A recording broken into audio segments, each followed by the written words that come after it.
Good evening, night wanderers. Welcome aboard the Midnight Caravan. Tonight, we return to the Appalachian Mountains, 10 true stories from campers who went in chasing quiet and found something waiting in the dark. If you're new here, say hello in the comments and tell me where you're listening from. And if you make it through the night, hit like and subscribe, so I know you survived.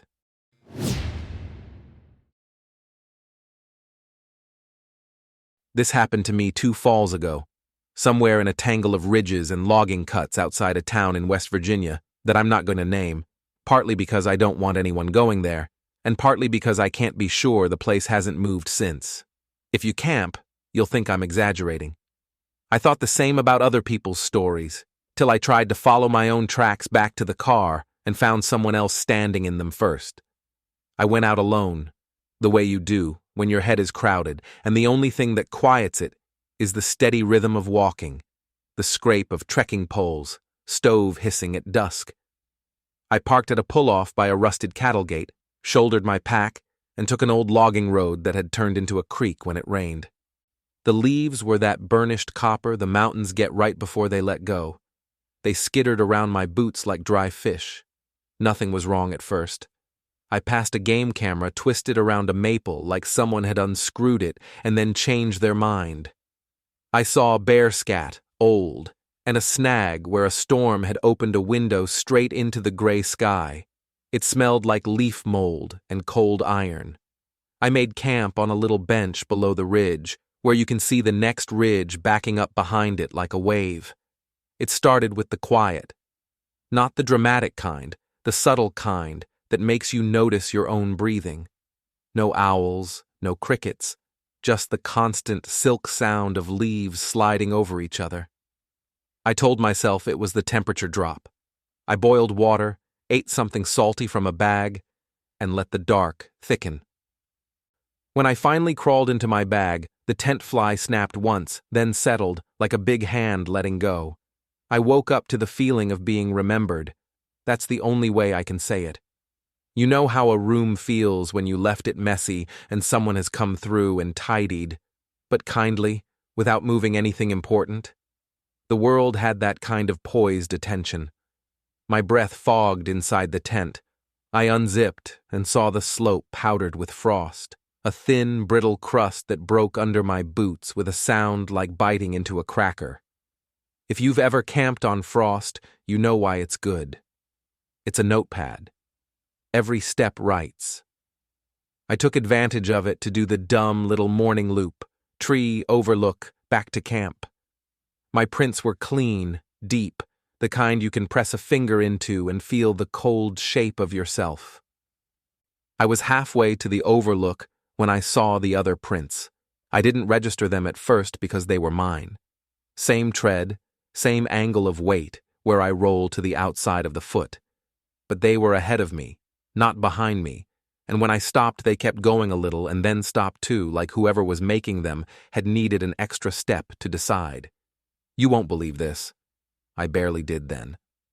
I backed up and looked for a second pair of impressions, some prankster stepping in my tracks maybe. Nothing. Just a tidy line of my prints going out and, overlaid on them, another set, sharper, pressed down through the same edges like a hand pressing a handprint deeper. I called out. My voice went flat and thin.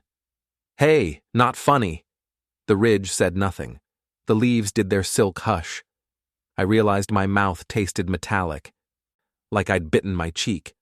I decided to be rational. Follow the loop. Get the sun on my face. Laugh off the weird. I walked to the overlook, which is really just a gap between laurel thickets, where the slope falls away to a tangle of hickory and low clouds. The valley was full of pale steam from the river. It smelled like a wet penny jar. When I turned around, there were only one set of prints leading back, mine, but crisper, fresher. I crouched and held my hand over one. Cold came up through my glove. The edges were so sharp they cast their own tiny shadows. Something had just stood where I was standing now. Something with my feet, or using them. I went back to camp fast because that's what you do when the clean math of the world starts breaking. You go to the one place with your stuff. The tent looked fine. The line where I'd hung the food was fine. The stove was where I left it. I told myself I'd break down and head out. Simple. Then I saw it. Around the tent, a neat oval of my footprints, pressed in single file, not circling, pacing. The oval was wrong where it crossed a root. The weight hadn't adjusted like mine would. Whatever was doing it was heavier or more deliberate. It had walked in my steps and then built its own little track around my sleeping place, the way a dog turns before it lies down, except I had been inside the whole time. I touched the nearest print, and the frost under my glove sighed and collapsed. When I looked up, I noticed a final detail that my brain had skipped. The oval had a gap, a doorway, and from the trees beyond the gap, the leaves weren't moving at all, as if something was standing there, holding the forest's breath. I don't remember deciding to move, but the next thing I knew, I was stuffing everything into my pack with hands that didn't feel like mine. The zipper kept catching, my breath came out in broken bursts, and that perfect oval of footprints stayed behind me like a fence I didn't want to test. When I finally stepped outside it, the air changed. It's hard to explain. Warmer, heavier, like walking into a room where someone's been crying. I told myself to look, to see the thing I thought was standing there. But the trees were just trees. Too many, too close. Their bark looked wet, even though it hadn't rained. I started down the logging road.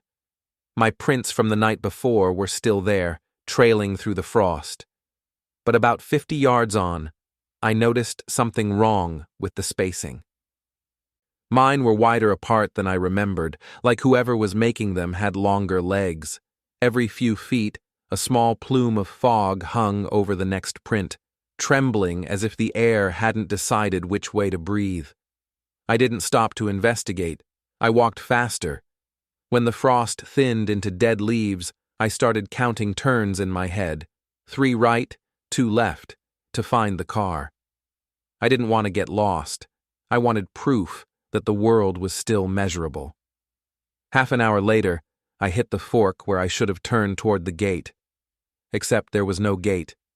The road just kept going, clean as a ribbon, no tracks from my tires, no sign of my earlier route. The map in my pocket was useless, a tangle of switchbacks that didn't match anything. "Okay," I said out loud just to hear a voice. "You're tired. You camped high. The fog's playing tricks. Just pick a direction." I chose left, following the faint slope downhill. The road curved past a ridge where the trees opened into a hollow. I almost missed it at first. The smell hit before the sight, like wet copper and spoiled sap. Then I saw the frost again, thick and white in a shallow depression. There were prints in it, hundreds. Some small, some wide, all spiraling inward to a dark patch in the middle. My first thought was animal den. Bear, maybe. But no. Every print was the same tread as mine, exactly.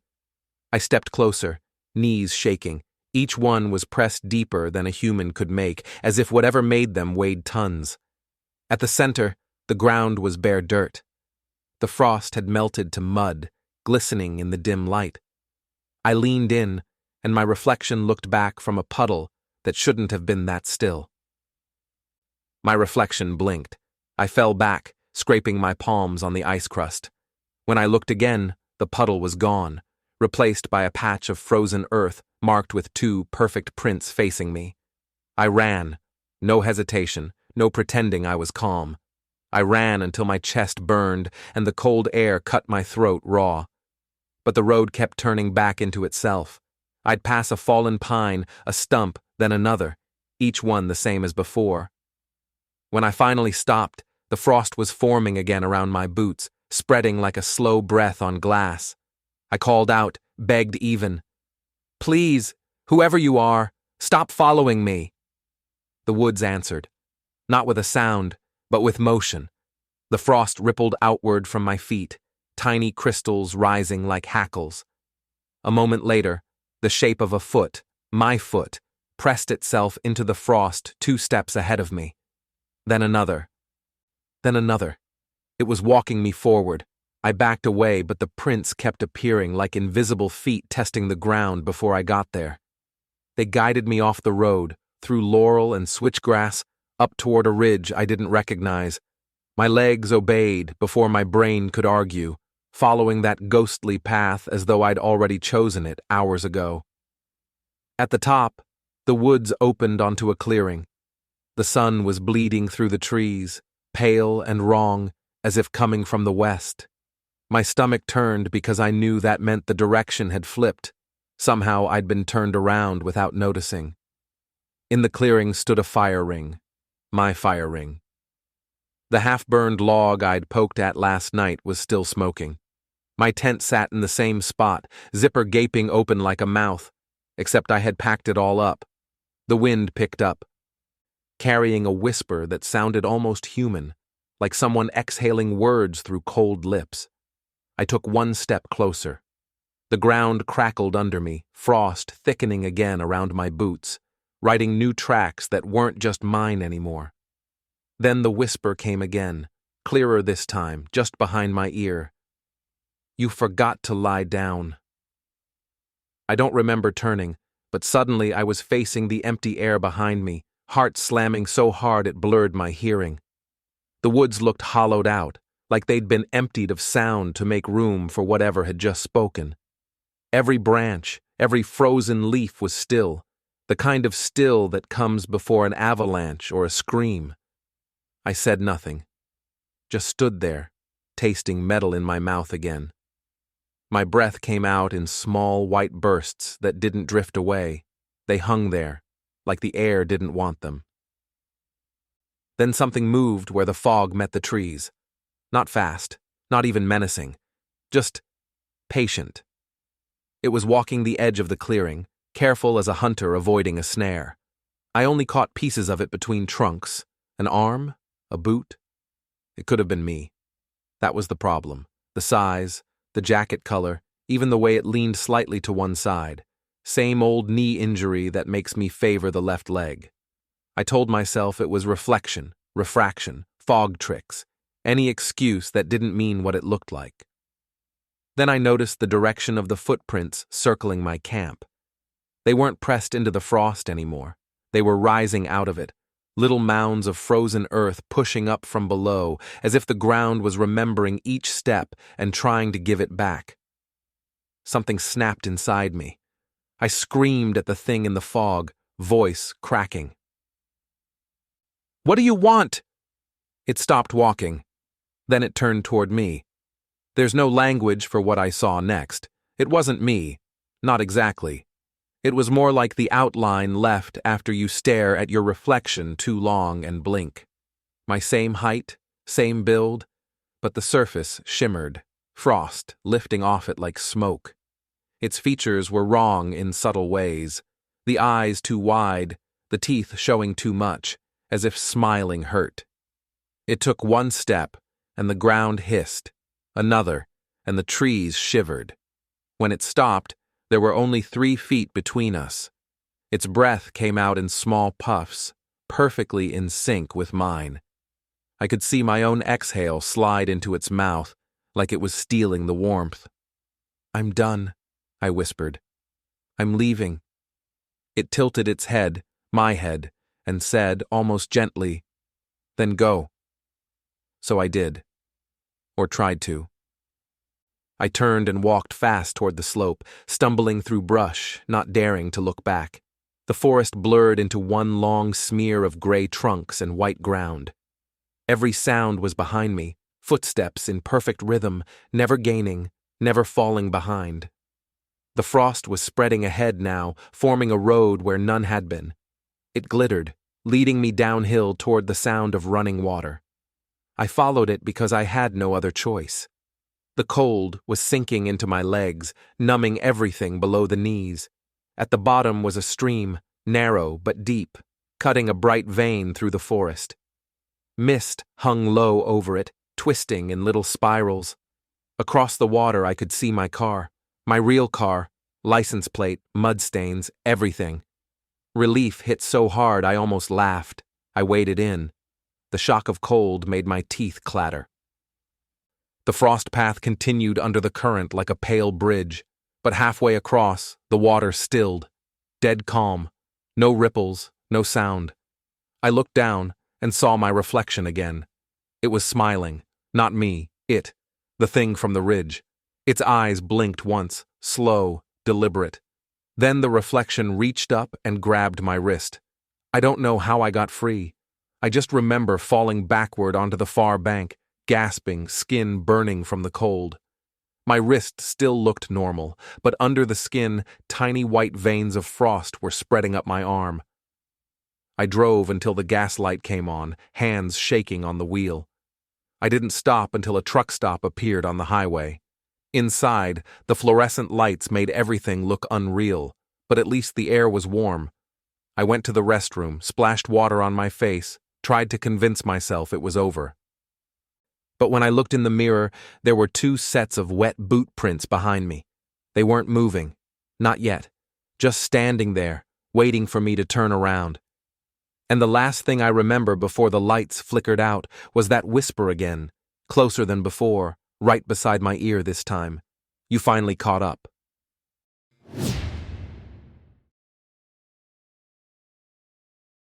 You ever see something so simple and quiet that it takes a few minutes for your brain to panic? That was me the night I saw the other campfire. I was fishing out near a bend in the Gauley River, somewhere way off the marked trails. Locals don't bother naming that stretch. We just call it the bend that hums. I'd camped there a dozen times without trouble. If you can handle the mosquitoes and the damp, it's heaven. Water clear as glass, hills that glow blue under moonlight, and no cell signal to ruin the quiet. That night was the same routine. One-man tent, coffee on the fire, radio turned low to catch an AM station from Charleston. The creek across from me was narrow enough to cast over, and the woods on the far bank were nothing but shadows. Around 10, I noticed a flicker between the trees. Another fire. It startled me, not because it's rare to see other campers, but because there was no sound. Usually you can hear people laugh, cough, shuffle gear. This was just light. A perfect orange twin of my own fire. Same size, same height, same rhythm of crackle when the wind picked up. I leaned forward, squinting. No tent, no figures, just a campfire floating between the trunks like someone had copied mine and pasted it over there. I even laughed. "Guess I've got company," I said out loud, pretending I wasn't unsettled. I waved my flashlight toward the glow, 3 quick pulses. A moment later, the same pattern flashed back, not from the fire, from another light on the far bank. That's when the smile fell off my face. I hadn't used any code or pattern, just 3 random blinks. The odds of someone replying exactly the same were small. Still, I tried to rationalize. Coincidence, I muttered. Fisherman, maybe. To make sure, I did it again. 1 long flash, 2 short. The answer came. 1 long, 2 short. Something about the timing was off. Too perfect, like a recording played back a split second late. I switched off my beam, heart thudding, and stared across the water. The other light faded too, leaving only the twin fires. They flared and dimmed together, breathing in sync. That's when I realized both were burning the same logs, same length, same forked branch, same pattern of embers. It looked mirrored. I sat there for a long time, trying to convince myself I was just tired. The river made a slow, chewing sound, the kind that swallows small noises. I threw another stick on my fire, and across the creek, a stick dropped into the other one at the exact same angle. I froze. I wanted to call out, but every instinct screamed don't. Instead, I lifted my hand, slowly, and raised it toward the light. Across the creek, someone, or something, did the same. It wasn't me, exactly. The arm was too dark against the firelight, too thin at the wrist, but it moved when I moved. I flexed my fingers, the shape flexed back, just out of sync, half a second behind, like watching yourself in a video feed that's buffering. I stood up. So did it. We stared across that narrow water, each framed by our own identical fire. And I swear the air between us went thick, like soundproof glass pressing down on both sides. No crickets, no current, no wind. Just the smell of smoke and river rot. Then its fire flickered blue for a heartbeat, cold, wrong, and in that blink, it stepped forward. Toward the water. The surface didn't ripple. It didn't even splash. The figure crossed it like mist sliding over glass, each step leaving a shimmer behind. I stumbled backward, tripped over my pack, and grabbed for the flashlight. When I turned it on again, there was nothing. No figure, no second campfire. Just my own, burning steady. The woods across the creek were pitch black. I told myself I'd imagined it. That's what you do out here. You tell yourself lies until the sun comes up. I zipped my tent, lay flat, and tried not to listen to the quiet. Sometime near dawn, I woke to the soft creak of the zipper moving on its own. I reached for my knife, too slow. A whisper came from the dark, not outside, but inside the tent, right next to my ear.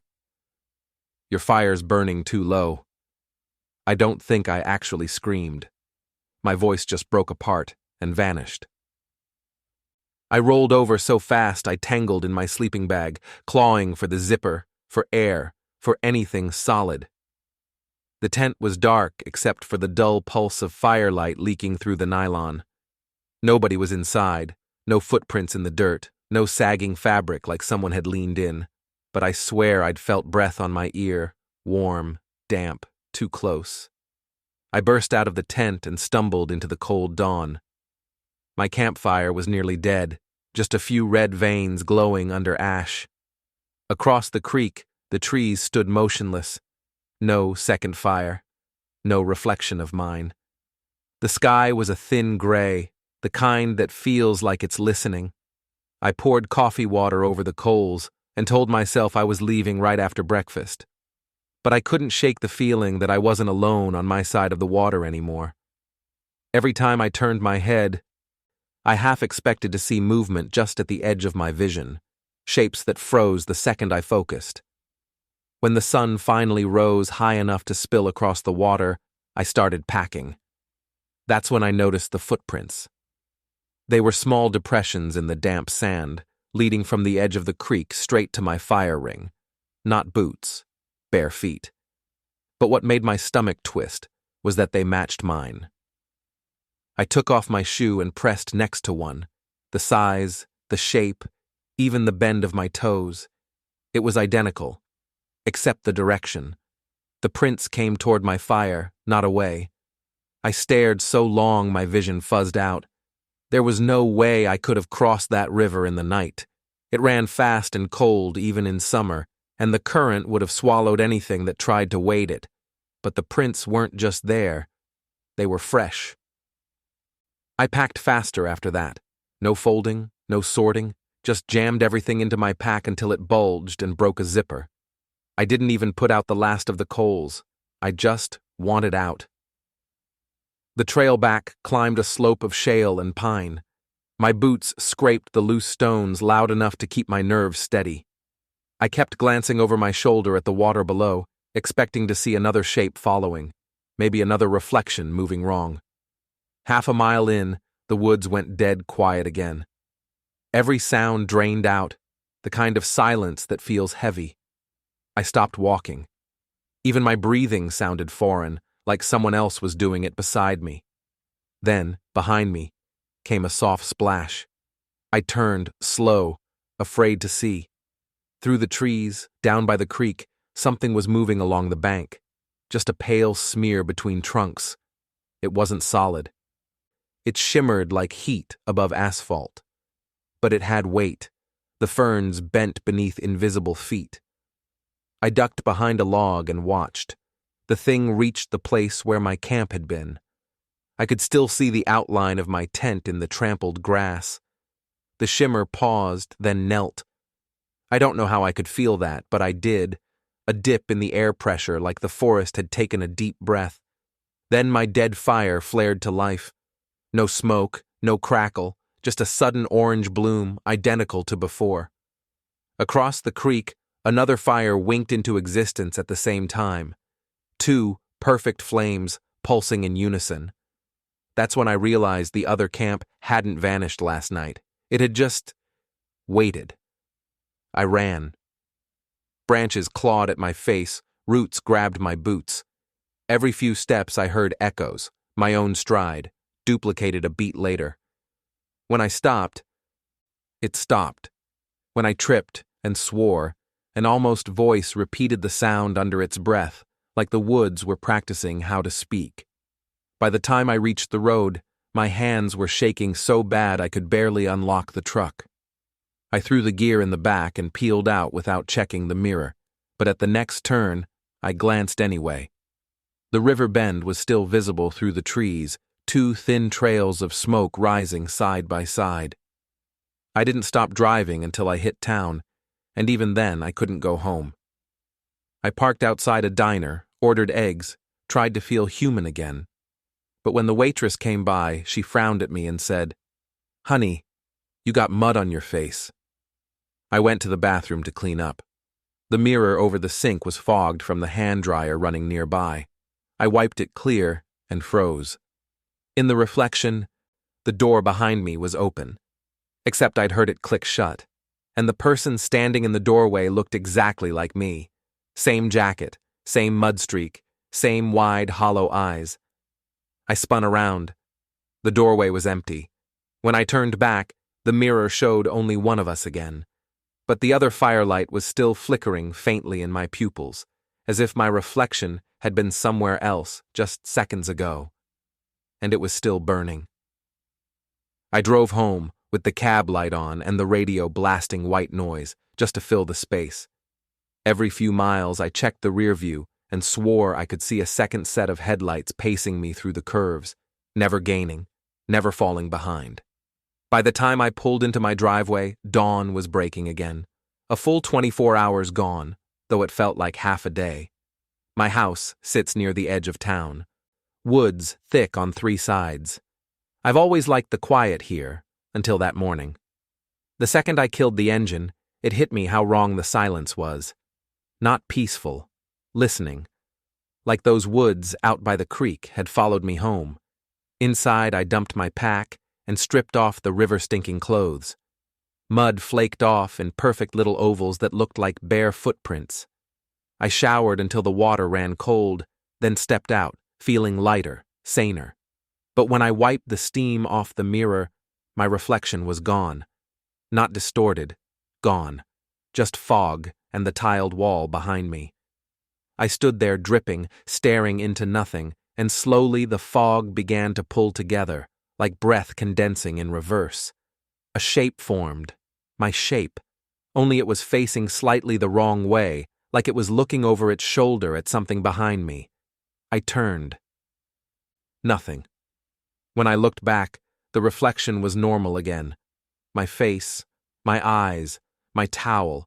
But the steam on the glass outlined 2 sets of handprints, one pair matching mine, the other smaller, like a child's, pressed from the other side. I didn't sleep that night. Every time I blinked, I saw that second campfire, that shimmer crossing the creek. I kept the lights on, curtains closed, and sat in the recliner with my shotgun across my knees. Around midnight, my phone buzzed. Unknown number. I shouldn't have answered. But I did. "Your fire's burning too low," the voice said. It was my own voice. The line went dead. I stared at the screen until it dimmed, then forced myself up and checked the windows. My yard was empty, except for a faint flicker down by the tree line, orange, steady, unmistakable. Another fire. I could see the silhouette of someone sitting beside it, elbows on knees, staring straight at the house. I opened the door to yell, but the cold hit me like a slap. It wasn't autumn cold anymore. It was deep winter cold, frost crawling over the porch boards in seconds. I stepped back, shut the door, locked it twice, and grabbed the flashlight. When I turned it on, the beam cut across the living room wall. For a split second, I saw my shadow, two of them, overlapping, moving out of sync. The house creaked, settling.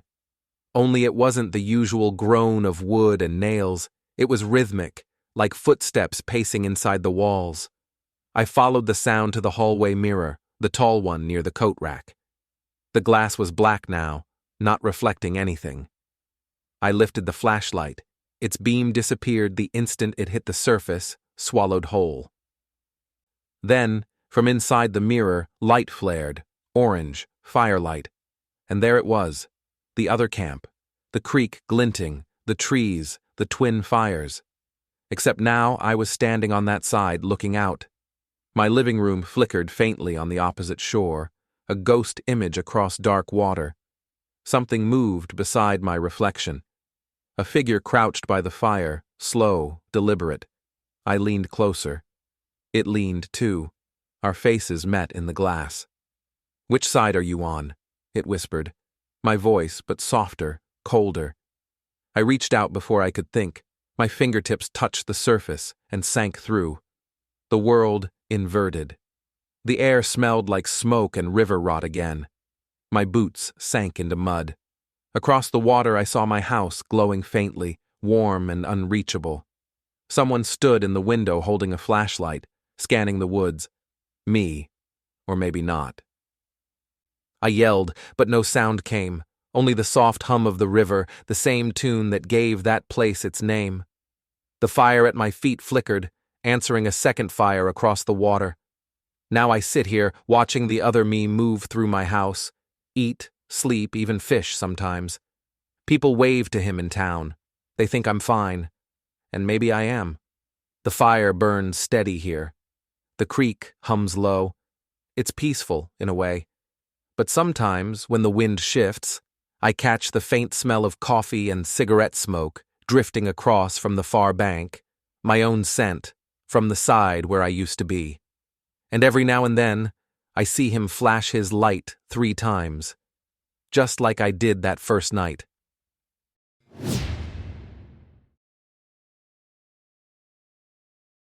This happened 2 summers ago at a backcountry music festival in the Blue Ridge foothills, one of those leave no trace things where you hike in with all your gear and medical support is just a tent under a tarp. I volunteered as an EMT because it paid my ticket, and I figured most calls would be dehydration and blisters. I'd done bigger events before, state fair, county rodeo, no problem. The first day was exactly that. Sunburns, sprains, too much homemade cider. But around midnight, a guy stumbled into our tent. Skinny, mid-30s, bandana on his forehead like a cartoon fever victim. He was shaking so hard the headlamp on his chest flickered.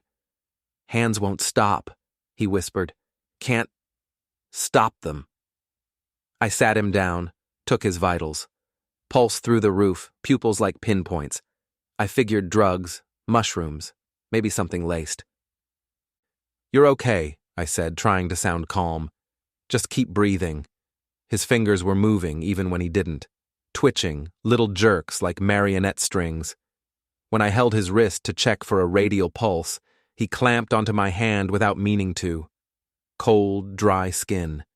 His thumb stroked the back of my knuckles in a weird, searching way, like trying to memorize them.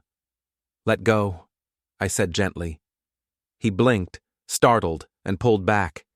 His fingers kept twitching, though, copying mine as I wrote his info on the chart. Every stroke of my pen, his fingers flexed the same pattern in the air, just a beat later.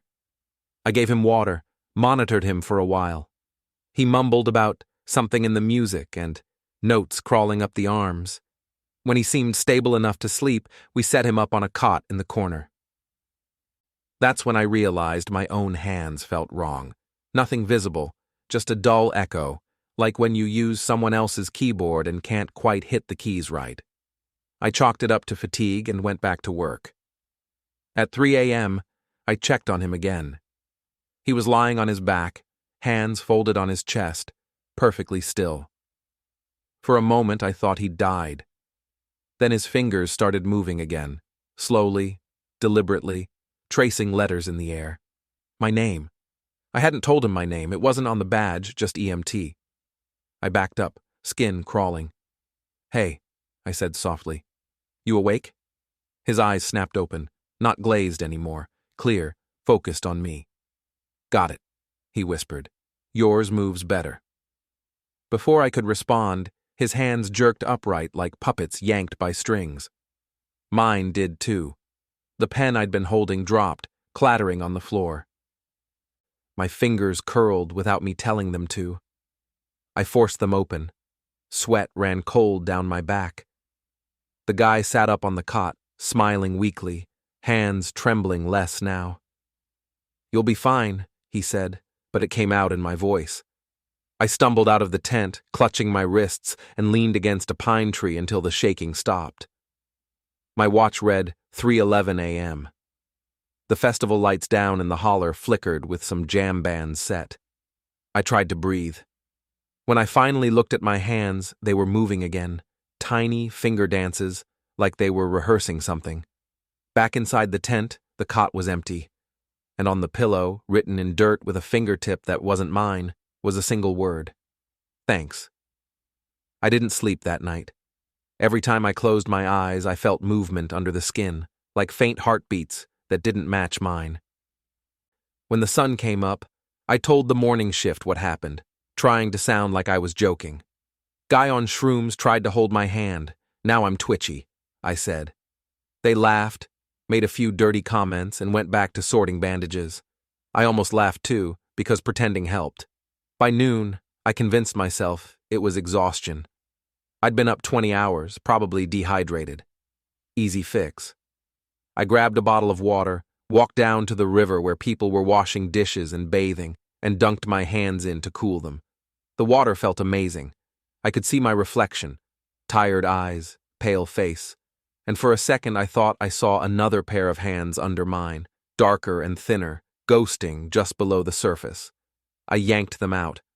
My arms tingled, skin crawling. I dried off, muttering, "Get it together," and headed back toward the tents. Halfway up the trail, someone brushed my shoulder.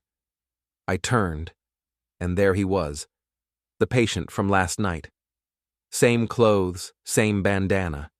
Only now his arms were calm, hanging loose at his sides, like he'd never twitched in his life.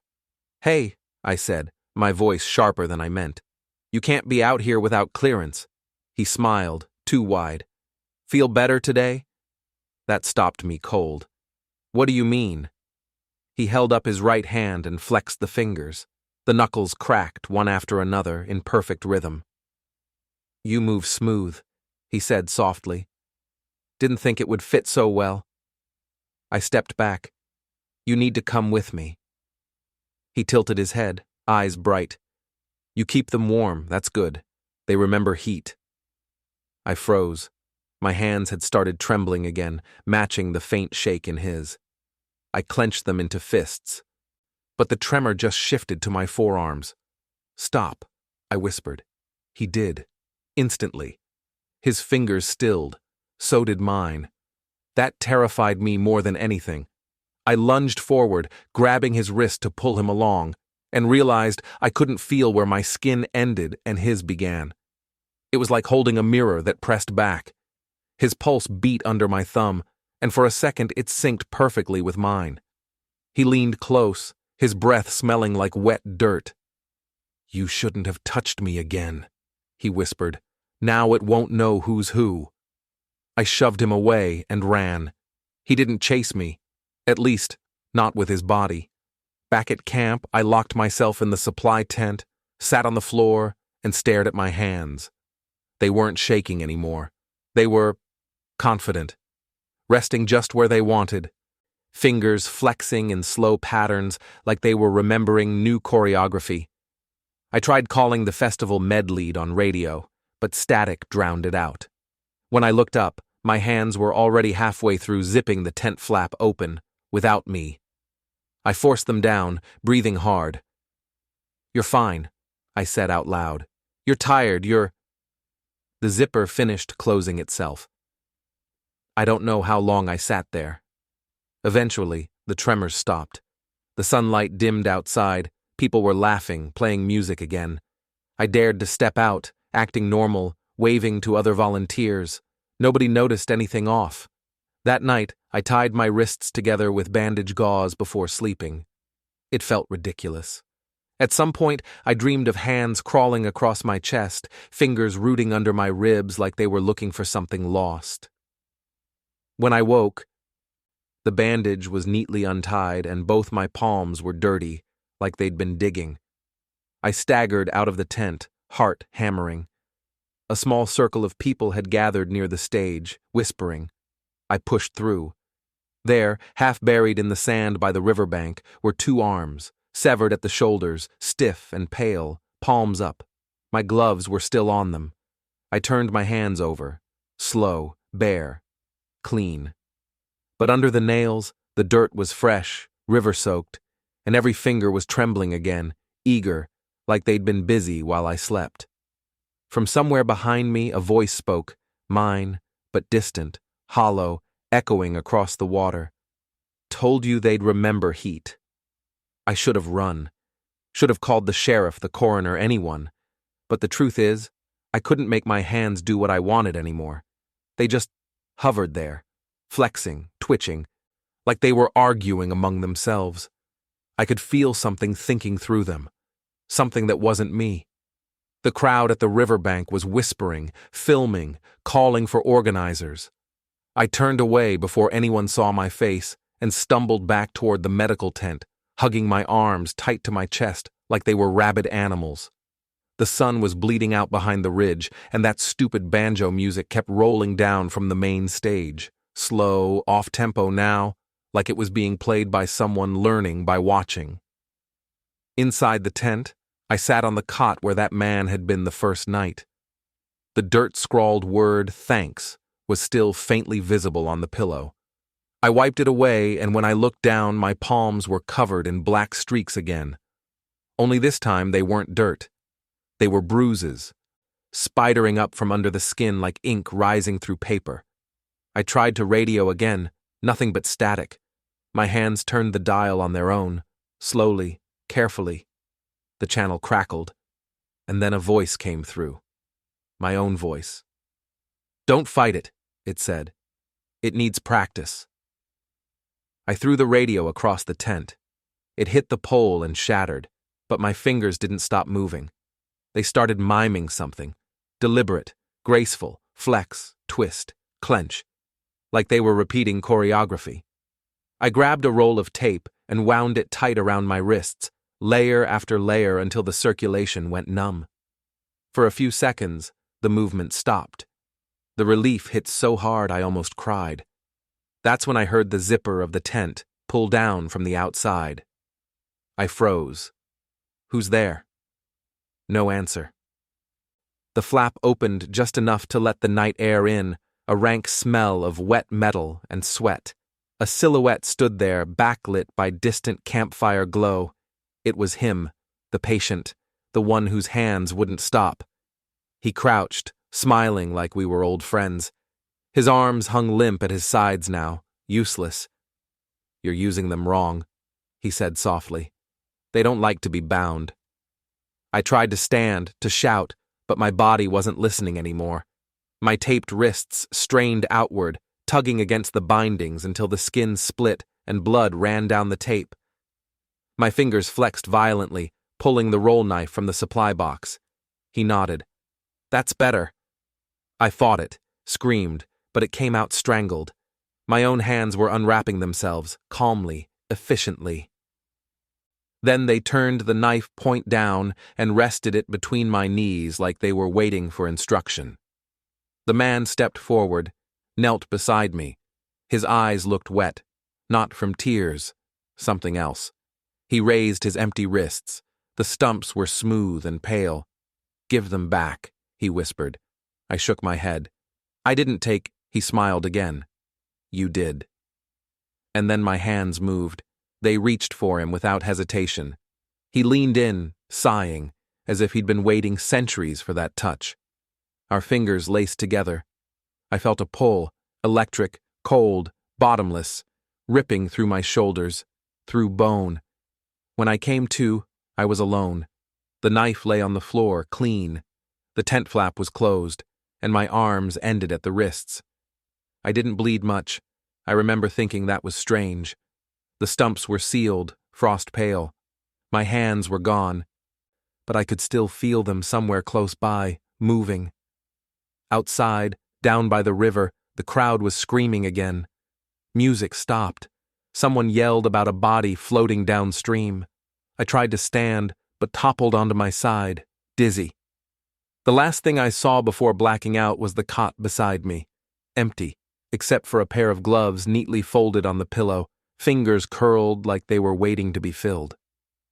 When I woke in the hospital a day later, the doctors said I'd been found unconscious with clean cauterations, like surgical precision.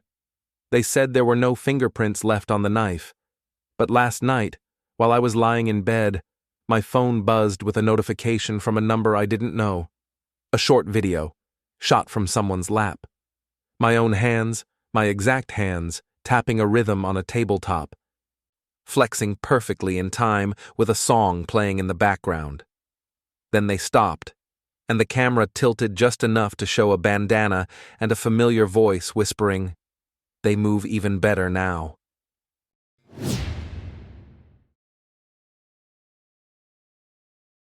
You ever wake up and feel like the world has forgotten to move forward? Like the air itself is holding its breath?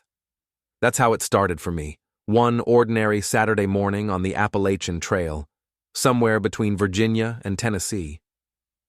I was section hiking alone, trying to make up mileage I'd skipped last spring. The plan was simple: 2 nights, 20 miles, a little peace and quiet before work swallowed me again. The first night went fine. Camped near an old lean-to, cooked ramen, watched the fog spill into the valley. Nothing strange. Then came Saturday. I woke to birdsong, dew, and the smell of pine smoke. The world felt too new, like it had just been unboxed. My watch said 6:47 a.m. I packed up, followed the white blazes, and climbed until I hit a rocky outcrop with a view of endless blue ridges. Perfect. Except when I stopped for lunch and checked my watch again, it still said 6:47. I laughed. Dead battery. No big deal. But my phone was the same. Stuck at the exact minute, frozen bars, no signal. Even my GPS unit refused to turn on. The sun didn't move either. It stayed behind the same haze, a pale disk that refused to commit to morning or noon. The shadows on the ground were long and patient. That was the first time I felt it. The sense that something behind me was watching, but only when I wasn't turning. I hiked another 2 hours, though it might have been 10 minutes or 10 days. Time was meaningless now. Eventually, I came across the same lean-to I'd left that morning. Same carvings in the wood, same soggy fire pit. I circled it twice, just to prove I was wrong. But my own boot prints were still fresh in the mud. "Okay," I said out loud. Half to the trees. Lost the trail. Fine. Backtrack again. Except no matter which direction I took, I always came back to that shelter. The trees looked right, the blazes looked right, but somehow the trail folded in on itself. The woods were polite about it, quiet, cooperative, pretending to help while leading me in circles. At some point I sat down and ate the same granola bar I'd already eaten hours earlier. It tasted identical. Even the wrapper tore the same way. That's when I noticed the shelter roof dripping, steady, slow drops landing in a metal pot someone had left behind. The sound was hypnotic. Plink, plink, plink. I counted out of desperation. 40 drops, then 40 again. Never 39, never 41. I threw the pot into the bushes. The dripping continued anyway, the same rhythm, suspended in midair where the pot had been. I screamed until my throat hurt. Nothing echoed. The sound just fell flat, as if the air had forgotten how to bounce. I sat there shaking, whispering, "Please, just let it end. Let it be Sunday." But when I finally fell asleep and woke again, it was still 6:47 a.m., Saturday. The same dew, the same smoke smell, the same birdsong, note for note, and the same pot sitting neatly under the drip, clean and waiting. This time, the water inside wasn't clear. It was dark, still, like oil. When I leaned close, I saw my reflection. Blurry, slow, delayed. It blinked a second after I did. Then it smiled. The sound of dripping stopped. The woods held their breath. And behind me, from the direction of the trail I thought I'd left, came the sound of footsteps, mine, approaching in perfect rhythm. That's when I realized the day wasn't looping. I ran. No map, no plan, just raw instinct. Get away from the sound of my own footsteps catching up. The trail kept unspooling under me. Same switchbacks, same fallen pine across the bend, same faded white blaze on the trunk. I swear I passed the same crow 3 times. The air didn't move. Even when I ran, my hair never lifted. My pack straps didn't sway. It was like moving inside a photograph. I started shouting, "Hello! Hello!" But the words came back thinner each time, as though the air was tired of hearing me. After what felt like hours, I broke into a clearing with a rotted picnic table. On top of it sat my pack, my spare pack, the one I'd left back at the shelter. Same tear in the mesh pocket, same coffee stain. Inside were all the same things: food, water filter, first aid kit, and my journal. I flipped it open. The first page said Saturday. The next said Saturday. Every page after that, 30 identical entries, all written in my handwriting, all the same words. It's still today. The sky won't move. I think I'm sinking into the hours. My stomach dropped. I tore out pages, but every blank sheet underneath already had the same writing pressed faintly into it, as if the words had been waiting. That's when I heard breathing. Not mine. Slower, heavier, close enough to move the dust on the table. I turned. The shelter stood maybe 50 yards away, though I hadn't seen it when I came in. Smoke rose from the chimney. I should have run the other way. But there's a point where you stop fighting logic and start obeying whatever the world wants. I walked back, each step feeling like déjà vu layered on déjà vu. Inside, a man sat on the cot. He looked exactly like me, same jacket, same scar above the eyebrow, but older. Eyes hollow, beard patchy, like he'd been here for weeks. He looked up and smiled without surprise. "Guess it's your turn," he said. I couldn't breathe. "What is this?" "Saturday," he answered simply. "Always Saturday." He gestured to the pot by the wall, the one catching the eternal drip. "Don't touch it. That's where it starts." I stared at him. "How long have you been here?" He laughed once, dry and bitter. "Long enough to forget the number, long enough for the trees to memorize me." "I can fix it," I said, desperate. "We can both—" He shook his head. "There's only ever one of us at a time." Then he reached into his pocket and handed me something small and cold, a compass. The needle spun lazy circles. "You'll think it's helping. It won't. It just shows you where I've been." Before I could ask what he meant, he stood, walked to the door, and stepped outside. The moment his boot crossed the threshold, he froze mid-step. His skin dulled like bark, and his body folded into the air, absorbed, erased. The forest sighed, as if relieved. I screamed, stumbled back, hit the wall, and knocked over the pot. The dark water spilled across the floor, soaking my boots. The second it touched my skin, I felt it. This low hum deep in the bones, a vibration like a pulse that wasn't mine. The doorway flickered. Outside, the trail was gone, replaced by an endless ridge of leaning trees. Each trunk held something nailed into it: my compass, my map, my headlamp, items I'd already lost and forgotten. I staggered into the open, trying to find anything new. The air was thick, syrupy, each breath a drag. Then I saw movement near the tree line. Another hiker, same pack, same gait. I shouted, "Hey, over here!" They lifted their head. It was me.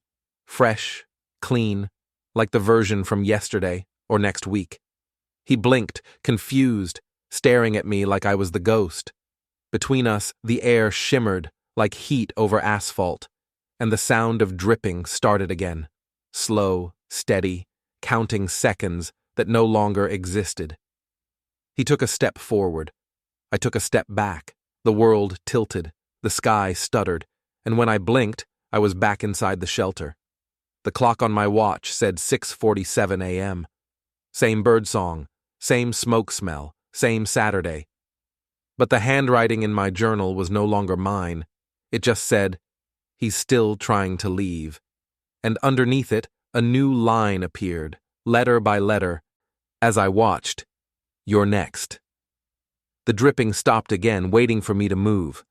And somewhere outside, a second pair of footsteps started walking toward the door. I thought about running again, but where do you go when every path just folds back into itself? The shelter air felt syrup thick, heavy with that burnt leaf smell. Outside, the world was still frozen in the same pale morning light. 6:47 a.m., forever. The journal was still open on my lap. The new writing shimmered wetly, as if it had just been scrawled. My hand shook when I turned the page, half expecting more words. There were none, just faint indentations beneath the paper, my own handwriting, pressing up from below. I whispered, "What are you?" The air shifted. A gust sighed through the boards, whispering back in the same tone, "You." I bolted out the door. The forest looked rearranged again, paths curving where they shouldn't. I ran until the stitch in my side felt like it would tear me in half, but the same lean-to kept appearing through the trees. Each time it looked older, roof sagging, moss thick on the logs. Once, it was nothing but a black outline in the mist. The dripping followed me no matter how far I went. Sometimes it echoed from behind, sometimes ahead, sometimes inside my skull. Drip, drip, drip. Steady, patient, almost conversational. Somewhere in that timeless light, I started to forget things. My last name, the date, which direction I'd come from. My memories flattened, like photos left out in the rain. Eventually, I stumbled onto a ridge where the trees thinned, and for the first time in forever, I saw movement. Someone standing at the edge of the clearing, waving. It was another hiker, backpack, trekking poles, wide grin. "You all right, man?" he called. "Trail looks empty for miles. You lost?" My throat closed. The world tilted. "What day is it?" I asked. He laughed. "Saturday." I felt my knees buckle. "What time?" He glanced at his phone. 6:47. I think I screamed. He ran toward me, alarmed. "Hey, take it easy." I grabbed him by the shoulders, shaking. "Listen to me. You need to leave. Don't stay here. Don't—" But his eyes changed mid-sentence. The pupils froze, the color dulled. His expression softened into something familiar. Too familiar. "Guess it's your turn," he said. "No," I whispered. He smiled, the same tired smile the older version of me had worn. "Don't fight it. You just wear out faster." Then he pressed something into my hand. My compass. The needle spun lazily, stopping only when it pointed back toward the shelter. He turned and walked away, slow, calm. I tried to follow, but every step I took landed in his footprints exactly. The air thickened, and when I looked down, my shadow lagged half a second behind. By the time I reached the clearing again, the shelter was back, new this time, like someone had just built it. Smoke rose from the chimney. Inside, the cot was neatly made. My journal sat open on the table, a blank page waiting. I don't remember picking up the pen, but my hand was already moving, writing without pause.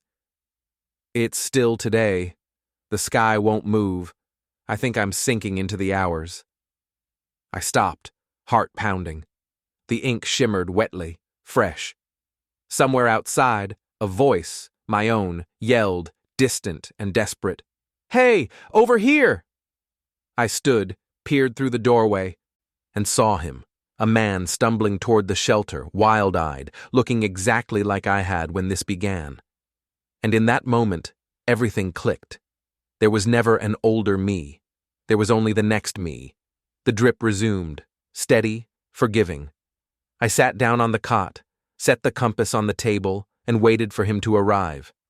It's 6:47 a.m. again. Saturday. Always Saturday. If you find this journal, don't stay. Don't look at the pot. Don't listen to the dripping. Because the second you notice the time, it notices you back.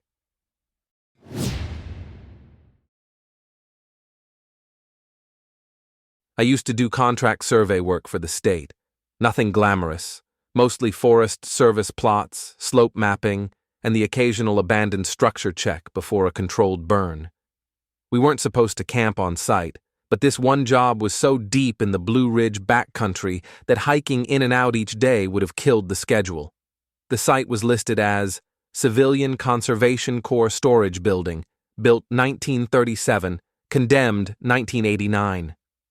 Everyone just called it the Switchback House, because the logging road leading to it doubled back on itself 9 times like a snake curling into sleep. We reached it late in the afternoon. The place was a 2-story shed of stone and timber, roof half caved in, windows missing, stairs leaning at impossible angles. My partner, Ben, took one look and said, "That thing's breathing slant." He meant it was crooked enough to make your eyes ache. The woods were quiet. No birds, no cicadas, just that hum the mountains make when the air pressure's about to change. I took a few readings, tagged the walls with neon markers, and told Ben we'd stay the night to finish early next morning. He groaned, but the rain rolling in made the decision for us. We set up inside, near what used to be a storage room. The roof was mostly intact there, and the floor seemed solid enough. Around 9 p.m., I walked the first level to check for leaks. That's when I noticed something strange. The hallway on the north side didn't end where it should. It wrapped around and came out near the same door we'd entered from, like the house was curling inward. "Ben," I called. "You ever notice a room looping on itself?" He looked up from his sleeping bag. "Looping?" "Like you walk straight and end up behind yourself." He chuckled. "Man, you're tired. Get some sleep." I shrugged, half convinced he was right. But when I turned to head back toward my gear, the hallway was longer. I could see the far end dipping down, curving, lit by faint moonlight from somewhere that didn't exist. I took a step forward, counting 1, 2, 3, until the air changed. It smelled like dust and cold stone, like the inside of a well. My boot scuffed something. Stairs. They weren't supposed to be there. They spiraled down, the edges eaten by shadow. I should have turned around, but curiosity is the most dangerous compass there is.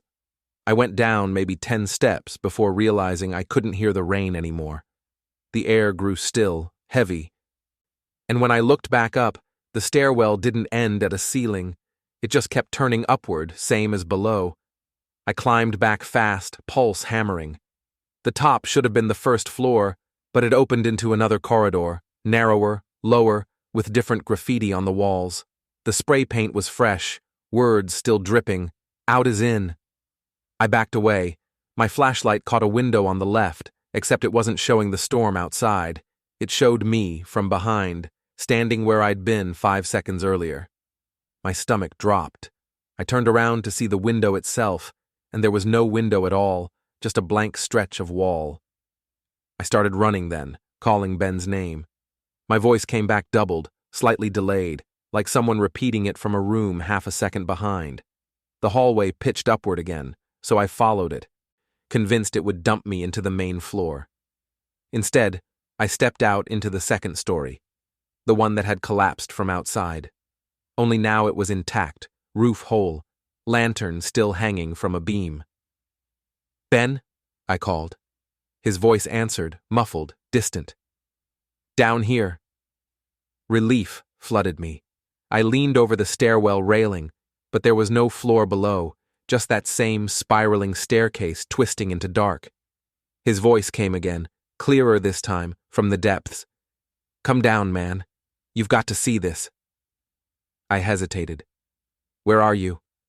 A pause, then softly. "Everywhere the stairs go." The lantern above me flickered and the light shifted red. The boards under my feet pulsed once, like something exhaled beneath them, and from far below, echoing through that coiled throat of the house, came the steady rhythm of boots climbing upward, slow, patient, coming for me step by step. That's when I realized the house wasn't built wrong. It was still being built. I did what any sane man would, grabbed my gear, and bolted. My boots hammered those warped boards so loud it felt like I was pounding on a drumhead stretched over something alive underneath. The sound of the footsteps below kept coming, steady, climbing, matching my rhythm exactly. I reached the doorway we'd used to come in, shoved it open, and froze. The storm outside had vanished. The sky was clear, moon full and sharp, but the forest looked wrong. The trees leaned toward the house, trunks bent like they were listening. Every path away from the clearing sloped back uphill toward the same damn porch. "Ben!" I yelled. Nothing, just the wind sighing through hollow rafters. I went back inside. The hallway was wider now, stretching left and right where there'd been only one direction before. Both sides looked identical. Same cracked plaster, same drooping beams, same water stains shaped like open mouths. I picked left, because left had always been the way out in those old CCC blueprints. 5 paces in, the air went cold and wet, like the inside of a cave. I turned the corner, right into another flight of stairs. This one didn't spiral. It zigzagged like a mountain switchback, climbing and folding and climbing again, the walls pressing closer each time. I took the steps fast, trying not to think. Just up and out. That was the plan. But after the 5th turn, I started hearing it again. A second pair of boots, just below mine, rising in perfect sync. I stopped. The sound stopped too. "Ben!" I called, forcing my voice steady. The echo answered instantly, but not with my words. It said, "Keep going." My throat went dry. "Where?" Silence, then, softly, "Down." That made no sense. I'd been climbing. I shined the flashlight up the next flight, and there it was again. The same broken beam I'd seen 3 turns ago. The same rusted nail sticking out at eye level. I reached out and touched it, warm, almost pulsing. I spun around, thinking I'd retrace my steps, but the stairs behind me were gone. Just solid wall, damp and breathing slow. I forced myself to keep moving, counting steps. 38, 39, 40, and suddenly the stairwell opened onto a landing I didn't remember. My flashlight beam caught a door ahead, old oak, warped but solid. Someone had carved a message into it with something sharp. "Whichever way you go is the house." My hand shook so bad I nearly dropped the light. I tried the handle. It turned easily. Inside was a room that could have been from any old ranger cabin. Cot, stove, table, window. Except every piece of furniture was doubled, mirror style, fused together down the middle, like conjoined twins of wood and metal. On the table sat Ben's survey tablet, screen cracked. It blinked on for a moment, showing a single line of text. Ceiling reads as floor. Then it died. "Ben!" I shouted again. This time the answer came from above. I looked up and saw him, or something that wore his outline, standing upside down on the ceiling, hands in his pockets like nothing was strange. His face was gray with dust, his eyes wide and calm. "Almost done," he said, voice echoing from every direction. "What are you doing?" He smiled faintly, helping it finish itself. Then the ceiling folded, quietly, gracefully, becoming the wall, then the floor, until he was standing right side up, exactly where I'd been standing seconds ago. Only now I was the one on the ceiling. My boots scraped the boards above me, gravity forgotten. I screamed, and the sound split into 2, one voice from me, one from him, a half-second behind. He looked up, no, down, and said, "You see? The house learns its shape from us." I dropped the flashlight. It fell upward, hit the ceiling below my feet, and burst apart. The light scattered across both of us, flickering red again. He reached out a hand. "You're part of it now, same as me." I felt the boards shifting under my boots, flexing like tendons. When I finally lost my balance, I didn't fall down or up. I fell sideways, through the wall. For one impossible second, I saw every hallway folding into every other, stairs curling through doors that led into ceilings that led into floors, endless, patient, rearranging itself with a heartbeat that wasn't mine. Then I hit something solid. Wood, dirt, night air. I was outside again, lying in the mud beneath the broken roof, rain on my face. The forest had returned. My truck sat 50 yards away, wet with fresh storm water. The house behind me leaned quietly, breathing slant again. I ran without looking back. But as I reached the first bend of the switchback road, I made the mistake of glancing in the rearview mirror. There were lights inside the house, dozens of them, flickering up and down the walls like lanterns on moving staircases, and in one of the windows, far too high to exist, someone waved. It wasn't Ben. It was me, and behind him, the hallway kept building. That's when I understood. The switchback house doesn't stand on the mountain. The mountain stands on it. I didn't stop driving until the rain turned to fog and the road started narrowing into nothing but dirt and shadows. Every switchback I took felt like déjà vu. Same bend, same incline, same crooked pine on the curve. My odometer climbed, but the miles never seemed to change. It was as if the road had grafted itself onto me, the truck vibrating in rhythm with something pulsing far beneath the tires. By the time I reached the ranger station, my hands were shaking so bad I could barely hold the keys. The night guard on duty, kid named Travis, took one look at me and said, "Jesus, you look like you crawled out of the grave." I told him there'd been an accident, that the structure was unstable, that my partner was still inside. He radioed dispatch, calm and steady, while I stood by the window trying not to look at the ridge line in the distance, because I could see it, far off through the fog, switchback house. Only it wasn't leaning anymore.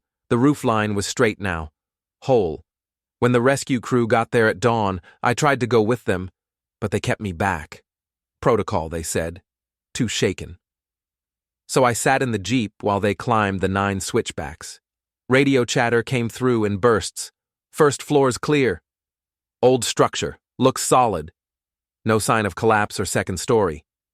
That last one made my blood run cold. The team lead, Rodriguez, came down an hour later, shaking his head. "Place is barely big enough for a tool shed. 1 floor. Your buddy probably wandered off in the storm." I tried to argue. "There is a 2nd floor, and stairs, spiral stairs that—" He cut me off. "There's nothing like that out there, man. Maybe you got turned around. Happened to plenty of surveyors." I wanted to scream. Instead, I just nodded, let them pat me on the shoulder, and watched as they packed up their gear. But as they did, I caught something behind Rodriguez's leg, mud on his boot soles, thick and red. Same clay that coats the interior walls of the switchback house. He noticed me looking. "What?" I just shook my head. Nothing. That night I couldn't sleep. Every time I closed my eyes, I saw those impossible hallways turning in my mind, rooms folding like paper, staircases rearranging themselves in slow, deliberate breaths. I finally got up around midnight and turned on my flashlight. There was dirt on the floor of my motel room, small, dusty crescents, boot prints, mine maybe. I followed them to the door. They didn't stop there. They went up the wall, arched across the ceiling, and vanished into the corner near the smoke detector. I don't remember falling asleep, but when I woke at dawn, there was something new on my nightstand, my compass, the same one I'd lost in the house. The glass was cracked, and the needle spun lazy circles, clicking softly like a heartbeat. I tried to throw it out the window. It landed in the parking lot, but when I checked a few minutes later, it was back, sitting neatly on the nightstand again. The next week was a blur of reports and disbelief. They never found Ben. The official story said he'd fallen during the storm and probably washed downstream. The search team logged one curious note, though. They'd found a second compass near the site, identical to mine, but with two needles spinning in opposite directions. I quit the job after that, went back to smaller contracts, boundary markers, floodplain surveys, nothing that involved going into structures. But sometimes, even now, I'll be mapping a hillside and notice the slope lines on my screen start to curl inward, forming spirals. The GPS loses signal. My compass starts its soft, circular ticking. And if I stay still long enough, I can hear it. The faint creak of timber, the long inhale of old wood stretching. Like a house getting ready to move. Last week I drove past the old ridge again. There was no road on the map anymore, but my headlights caught something at the tree line. A doorway. Just a doorway standing alone in the brush, frame perfectly intact. Behind it, darkness that swallowed light. Someone was standing there, silhouette still, head tilted like they were listening. The flashlight in their hand flickered once. Then they raised their other hand and waved. I didn't stop the truck. I just kept driving, heart pounding. But when I checked the side mirror, I saw it.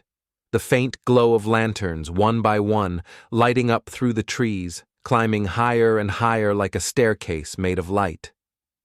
It's been 3 nights since. The knocking started last night. Soft, rhythmic, from inside the walls of my apartment. I know that sound. The switchback house is patient. It's finding new rooms to build. And tonight, the boards under my bed just sighed. I think it's finally finishing itself, with me inside it.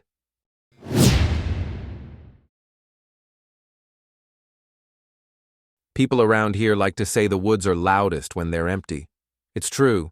The first time you camp alone deep in the Appalachians, you'll swear every cricket and branch snap is announcing you. The trick is learning which sounds are for you, and which ones are waiting for you to listen back. I grew up in those hills, outside a town that hasn't had a working factory since before I was born. I hunt, I hike. I know what a black bear sounds like when it's curious, and what a bobcat sounds like when it's bored. I thought I knew every noise the forest could make. Then last November, I went out for a 2-night deer trip near Lost Cove Hollow. I picked a ridge I'd scouted before. Good cover, plenty of tracks, no cell service. I told my buddies I'd check in Monday, parked by an old logging gate, and hiked in 5 miles before sundown. Everything felt normal. The ground was slick with leaf litter, the air sharp with that cold iron smell of first frost. I built a small fire, cooked my dinner, and started talking into my phone camera, half joking, half keeping myself company. "See?" I said. "No monsters, no ghosts, just me in the mountains." The woods answered with a long exhale. Not wind, just air moving, deep and deliberate, like the forest had lungs. I froze, laughed nervously, and played it back. The sound was gone from the recording, just my voice, my breath, and silence. "Temperature shift," I muttered. "Air pockets." Science. Always science. The fire hissed, shrinking low. I leaned in to feed it, and that's when I noticed how quiet it really was. No crickets, no owls. Even the breeze had cut off, like the whole forest was listening. Then came the crackle. At first, I thought it was just leaves settling, but it had rhythm, slow, deliberate crunches circling the perimeter of my camp. Something big, walking just beyond the firelight. I caught a glimpse between the trees, movement, low and hunched, shoulders slick with dew. "Bear," I whispered.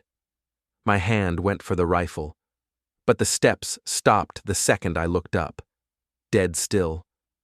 And from that same direction came another sound, an imitation of my own nervous chuckle, short and breathy. That's when the cold hit, not from outside, from behind me. I turned fast. Nothing there. But the air shimmered, and for a heartbeat, I saw the shape of my own back reflected in the smoke, breathing opposite me. Inhale for my exhale, exhale for my inhale. I killed the fire, sat in the dark, holding the rifle tight, waiting for the world to make sense again. Hours passed. I couldn't tell how many. The cold grew heavier, sticking to my clothes, creeping up my neck like condensation. Eventually, exhaustion won, and I drifted into a half-sleep. When I woke, the sun hadn't moved. It was still crouched just under the ridgeline, same pale light, same shadows. My watch was dead. And on the ground all around me, pressed into the wet leaves, were handprints. Dozens of them. Not prints exactly. More like impressions where the leaves had decayed faster, black and slick. Each one was the size of my own palm. I kicked dirt over them, packed up fast, and headed downhill. The forest seemed to lean closer with every step. I kept muttering, just noise, anything to fill the silence. Half a mile later, I realized the whisper of my boots through the leaves wasn't echoing. It was answering, half a second late, like the sound was rehearsing itself. I stopped talking. The forest did too. That's when I heard it again, the long, wet exhale, so close it fogged the back of my neck. I spun around, weapon raised. Only the leaves moved. Thousands of them, trembling in waves as if something massive beneath them had just taken a deep breath. And in the middle of the trail, a patch of earth began to rise, forming the faint outline of a human chest, expanding and contracting once, twice, before sinking back into the ground. I stood there paralyzed, listening to the woods breathe. Then, from somewhere ahead on the trail, came the unmistakable sound of my own voice, calm and conversational. See? No monsters, no ghosts, just me and the mountains. And that's when I realized the forest was practicing how to speak. I ran without direction, branches slapping my face, mud pulling at my boots, just running until the echo of my voice faded into the rustle of leaves. The forest wasn't chasing me. It didn't have to. It just followed along, the way a lung follows breath. When I finally stopped, gasping, I found myself in a hollow I didn't recognize. The ground dipped around me like the inside of a bowl, thick with wet leaves. My boots made soft, sucking sounds with every step. I tried the phone again. Dead. Camera too. But when I brushed the lens clean, condensation slid off in patterns. 5 long streaks, like something had dragged its fingertips across the glass from the inside. Okay, I said out loud. Calm down. Get your bearings. Talking made it feel normal for a second. I knelt, pulled out my topo map, and turned slowly to match the ridgeline. Except no matter which way I faced, the slope didn't match any contour. The terrain looked rearranged, like the forest had shrugged and redrawn itself overnight. Then came the sound again. That crunch. Not close this time, but layered. Dozens of small footsteps padding in unison, leaves shifting in rhythm. It sounded like rain made of movement. I crouched behind a log and held still. Through the trees, I saw the leaves ripple as something passed beneath them. Shapes the size of hands, hundreds of them, pushing the litter aside, gliding forward in coordinated waves. Everywhere they went, the ground darkened, soaked with moisture that steamed faintly in the cold air.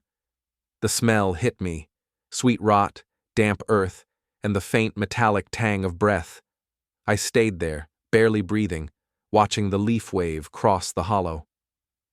When it reached the far side, it stopped, completely. The silence came down like a lid. Then, slowly, one patch of leaves in front of me began to rise again. It formed a slope, then a chest, then shoulders. The shape looked human, but not alive, not exactly. It was made of the forest, bark skin, moss hair, and a mouth filled with wet leaves. It didn't open its eyes, but its head tilted in my direction, and I swear I heard the air in my lungs answer it. Every inhale I took, it exhaled. When I exhaled, it inhaled, its leaf chest lifting in perfect counterpoint. It wasn't imitating, it was sharing. I scrambled backward, rifle up. Stay away! The thing didn't move toward me. Instead, it pressed a hand, if you could call it that, flat against its own chest. The bark split under the pressure, and a slow, wet breath escaped from inside it, fogging the air between us. That fog rolled forward, wrapping around my boots, then climbed higher, brushing my hands. My skin tingled. The air got heavy, syrup thick, and I realized I was holding my breath without meaning to. When I finally gasped, the fog rushed into me, warm and wet and full of the smell of rotting leaves. My vision went black for half a second. I dropped the rifle. When the world came back, the clearing was empty. The leaf thing was gone. Only the trees breathed now, slow and synchronized, the branches swaying without wind. I turned in a circle. My footprints were everywhere, but they weren't mine anymore. Each print had a faint outline of fingers pressed around it, as though something had held my feet in place before letting go. I ran again. Up the slope, through laurel thickets, until the hollow disappeared behind me. My legs felt heavy, sluggish. Every time I exhaled, I heard a faint echo, not from the forest, but from inside my chest. By the time dusk fell, I found the old logging road. Relief hit me so hard I almost laughed. Civilization, direction, escape.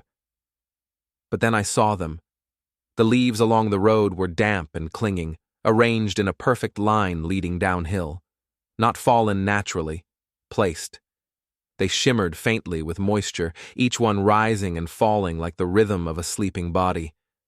I stepped closer. The leaves nearest my boot fluttered just once, and a whisper came from somewhere deep inside the pile. Breathe. I froze. The whisper came again, gentler this time, patient. Breathe.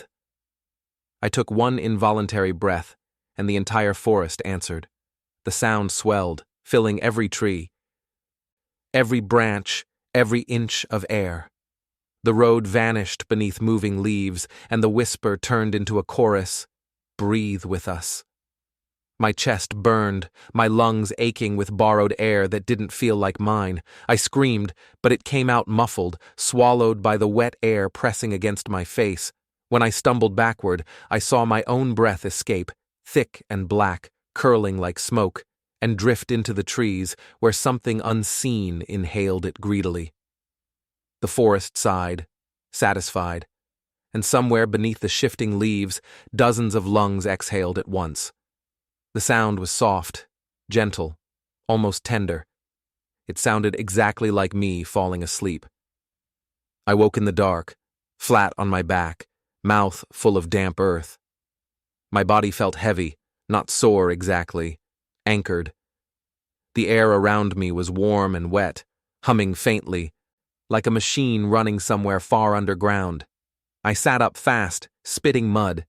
It wasn't night yet, but it wasn't morning either. The light that filtered through the canopy was thick and golden, as if sunset had gotten stuck halfway down. The first thing I noticed was that my gear was gone. Rifle, pack, everything. The second was that I could still hear the forest breathing, but now I could feel it too. Each inhale tugged at my lungs. Each exhale made the dirt around me rise and fall, soft as a heartbeat. I tried to stand, but the ground sucked at my boots, sticky with rot. The forest didn't look like Lost Cove anymore. The trees were older, darker, their bark furred with moss that pulsed faintly in time with the breathing. "Stop it," I croaked. My voice sounded far away. "Just stop." The forest didn't. It inhaled deep, dragging wind through branches that hissed like lungs full of fluid. I clamped my hands over my ears, but I could still hear it, inside me now, like my ribs were echo chambers. Then I realized I wasn't alone. A few yards ahead, the leaf-covered ground bulged upward. The shape rose slowly, shedding wet leaves as it stood. It was the thing from before, the forest man, but taller now, broader, its movement smoother, more human. When it straightened fully, I saw my own face stretched over bark and moss, pale eyes dull but alive. It tilted its head the way I do when I'm trying to listen. I took a step back. "You're not real." Its lips moved. When it spoke, the voice came from all around me, low and rustling. "You made me breathe." "I didn't make anything," I shouted. You showed me how." It took a step closer. The leaves under its feet exhaled, tiny clouds rising with every move. I wanted to run, but every direction looked the same, slopes looping back into themselves, roots crossing like veins. I tripped over something half buried in the mud, my own rifle, the barrel filled with packed earth. I grabbed it anyway, aimed, hands trembling. "Stay back." The forest inhaled again, deep, so deep it felt like my chest was being pulled outward. The rifle shook in my grip, too heavy now, as though the air itself didn't want me to hold it. "You can't," I started, but my voice broke. The thing in front of me smiled, slow and patient. Then it leaned close enough for me to see my reflection ripple across its leaf-slick face. "You taught me breath," it whispered. "Now we'll teach you roots." The ground gave way under me, soft at first, then collapsing into a cold, wet cavity that swallowed me to the knees. I tried to pull free, but tendrils of something, roots, vines, veins, slid up around my calves, coiling tight. I screamed and yanked harder, but the more I struggled, the more they pulled, threading through my clothes, up my spine. The air around me turned syrup-thick again. Then came the quietest voice of all, from the dirt itself, vibrating through my bones. "Exhale." I did. Couldn't help it. A thick cloud of black vapor poured out of my mouth and drifted toward the creature. It breathed in slowly, gratefully, like it was taking back what it had loaned me. When it was done, it crouched beside me, pressed a bark-textured hand to my chest, and whispered, "Now you belong here." Everything stopped. Wind, sound, even heartbeat. The forest exhaled one last time, and I felt it fill me again, heavier than before. The next thing I knew, I was standing. My body moved, but it wasn't mine. My skin felt rough. I could smell earth where there should have been blood. I looked down and saw my hands, dark, veined with moss, fingers splitting into twigs. The other one, me but not me, watched with something like pity. "Sleep," it said. "We'll keep breathing for you." The light dimmed, and I felt myself sinking, not into the soil, but through it, into a slow pulse that matched the rhythm of every root and leaf. My thoughts stretched thin, fading into the collective inhale of the forest. Now I know what the silence really is out here. It isn't emptiness, it's listening. It's waiting for lungs to fill. Sometimes when the wind runs through the holler, people say it sounds like someone whispering between the trees. That's just us breathing. And every time someone new walks into Lost Cove Hollow and takes that first deep breath, we breathe a little deeper too.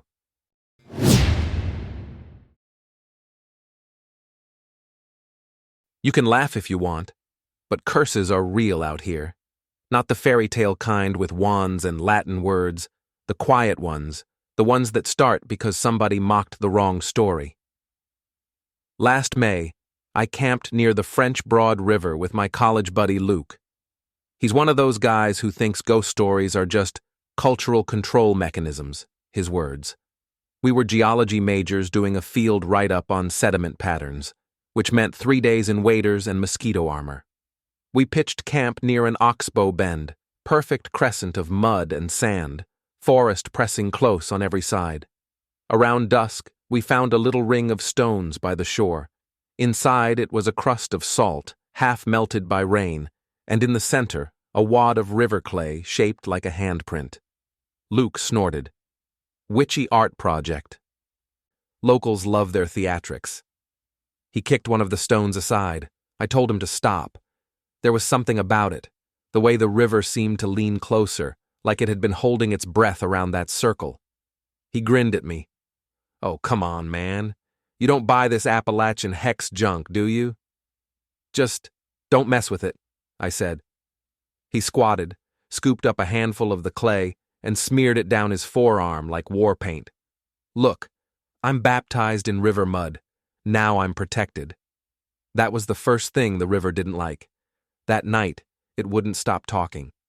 You know how moving water sounds. It's constant, random, chaotic. But around midnight, it started to form rhythms, phrases, almost words. I woke to what sounded like my name stretched out across the current, a long, wet Jaake. I thought I was dreaming until Luke sat up in his tent. You hearing that too? Before I could answer, he groaned, my arms burning. His skin, where he'd smeared the mud, was raw and red, swelling under the lantern glow. He tried to wipe it off, but it just spread, the clay seeping deeper, staining his veins dark. We used river water to wash it, stupidly. That made it worse.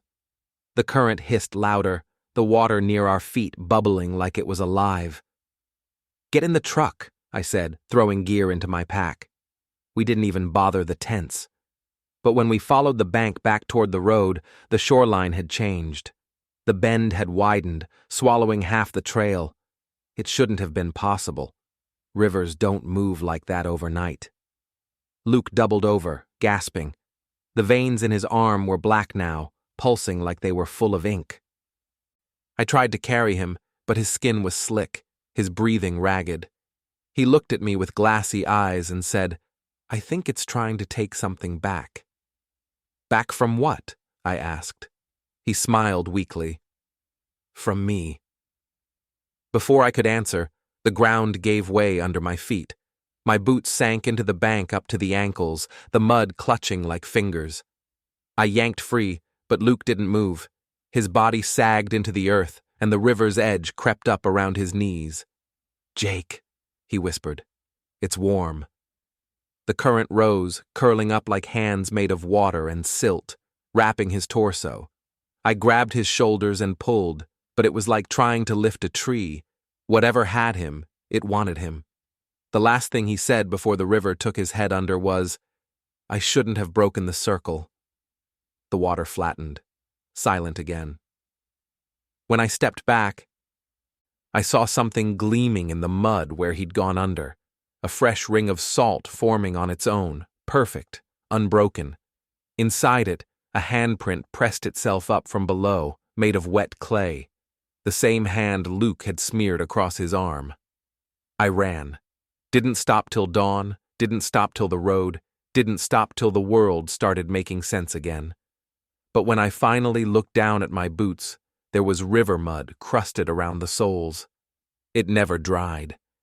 And if I listen close at night, I can still hear water whispering through it. Slow, patient, waiting, because I stepped through the circle too. I didn't go back for the gear. I didn't even file the report. I drove straight home with the windows down, trying to drown out the river's hiss, still whispering under my thoughts. When I finally parked, the mud on my boots was damp as ever, smelling like metal and algae, like something that had never been air-dried in its life. The next morning, I woke to dripping.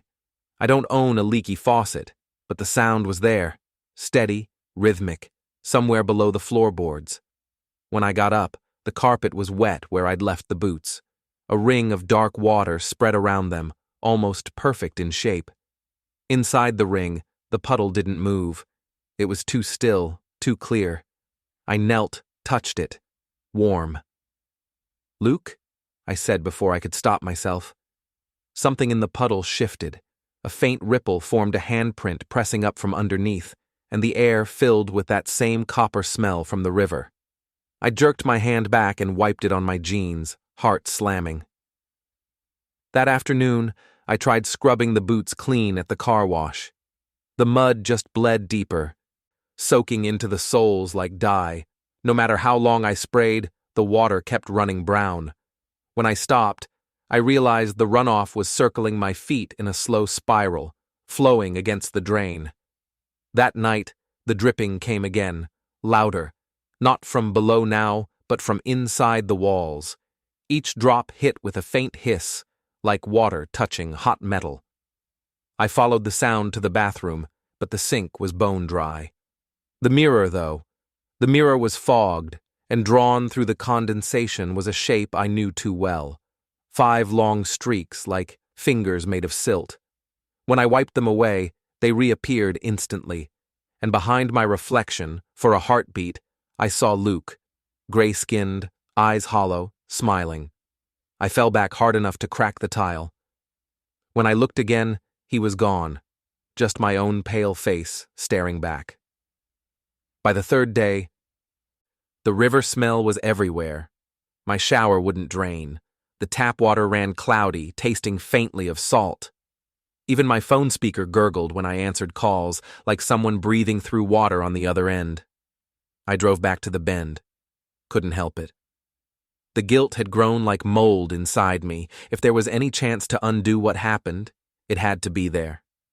The site looked the same, but different, like a stage reset for the next act.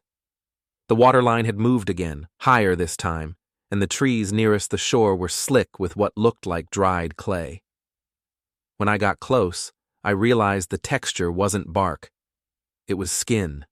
Thin, brittle, clinging to the trunks like it had been pressed there by wet hands. The ring of salt was gone. The handprint in the mud, though, it was fresh, wet, waiting. I knelt by it, whispering, "Luke, if you're here, I'm sorry. You were right, okay? Whatever this is, I'll fix it." The mud rippled, bubbles breaking the surface. A voice came up with them, Luke's voice, warped and liquid. "Finish the circle." "I don't have salt," I said, choking on the words. "Use what's left." I didn't understand until I saw my reflection in the water, pale, sweating, lips cracked. The salt. I bit down on my thumb until I tasted blood, then dragged the wound across the mud, marking a ring around the print. My blood hissed as it hit the dirt, turning darker, thicker. The circle closed with a faint click, like the sound of a jar sealing shut. The river exhaled. A surge of water rose up the bank, fast and deliberate. I scrambled back, but it followed, climbing the mud like it was alive. It wrapped around my ankles, warm and pulsing, dragging me toward the circle. "Luke!" I screamed. "What do you want from me?" The voice came from the water again, closer now, whispering inside my ears. "Balance!" The handprint at the circle's center began to rise, forming fingers, a wrist, a forearm made entirely of black, slick clay. It reached toward me. I pulled, kicked, fought, but the water had weight and intention. When the hand touched my skin, the heat vanished. The river went silent. Then I felt something slide under my skin, slow and deliberate, like cold fingers finding a vein. The world tilted, my knees buckled. I remember falling into the circle and the taste of salt filling my mouth. Then everything went still. When I woke, it was dark, the river low and quiet again. My clothes were dry, my boots clean. The circle was gone. At least, I thought it was, until I saw the new one etched into my wrist, a perfect ring of pale scar tissue, crusted faintly with dried salt. The river whispered once, a sigh more than a voice. 1 for 1. And when I stood to leave, my footprints filled instantly with water, clear, still, and warm, like something breathing just beneath. Because it didn't want Luke back, it wanted me to take his place. I don't remember walking back to the truck. One moment I was standing by the river, the next I was halfway up the service road, headlights off, windshield smeared with mud that hadn't been there when I parked. My hands were shaking so bad I could barely get the key in the ignition. The drive home was a blur of switchbacks and shadows. I kept expecting to see the river through the trees, glimpses of silver light sliding alongside me, as if it was pacing the truck uphill.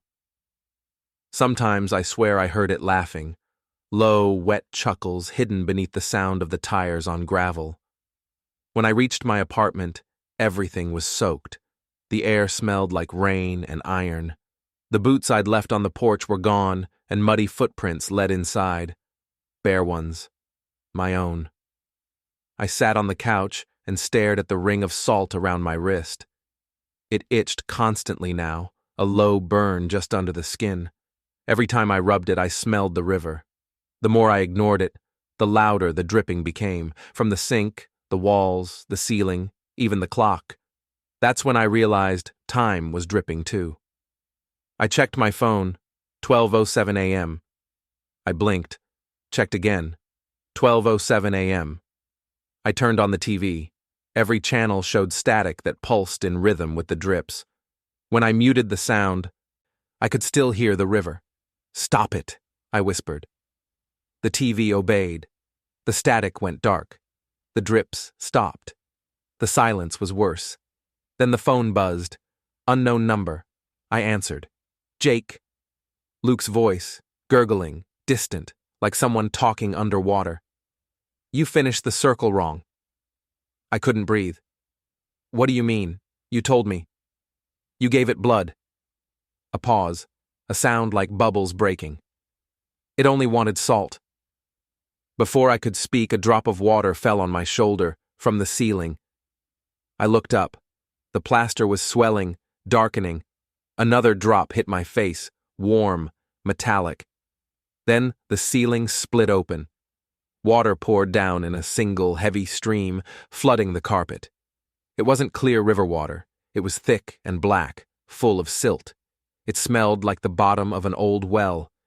In it floated something pale, a hand, reaching. I stumbled back. The hand brushed my ankle, and the burn on my wrist flared white-hot. The ring split open and bled salt water.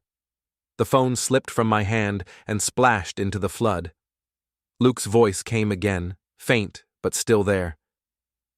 "It took what I owed. Now it wants you to hold the line." The walls began to sweat river water, the paint bubbling.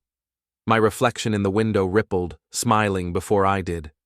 Behind me, the flood deepened, rising to my knees. I backed against the door, but the handle turned hot in my grip. The hand in the water surfaced again, then another, and another, all of them made of clay, veins filled with dark current. They were building something. A circle. I kicked through them, trying to break free, but every splash landed with perfect precision, sealing the edges tighter. My living room vanished under the rising tide. I screamed until water filled my mouth. It didn't taste like drowning. It tasted like breathing wrong. Then everything went quiet again. When I opened my eyes, I was standing ankle-deep in clear, still water under an open sky. The forest had gone. The river was everywhere, flat, endless, horizonless. In the distance, I saw movement, a figure wading toward me through the shimmer. Luke, or what used to be him.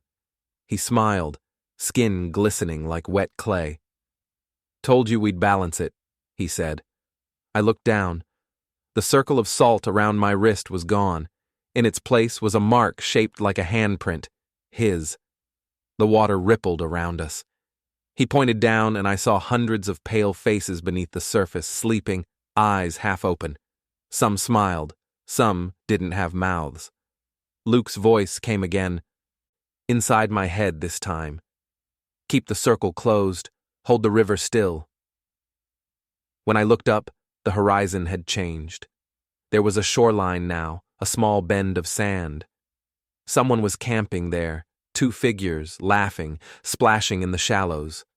One of them kicked over a ring of stones. I felt the current shiver through me like adrenaline. The river stirred, waiting for me to breathe, and I finally understood what Luke meant. The circle never ends, it just needs a new keeper. So when those campers bent to touch the water, I whispered through the current, "Finish the circle."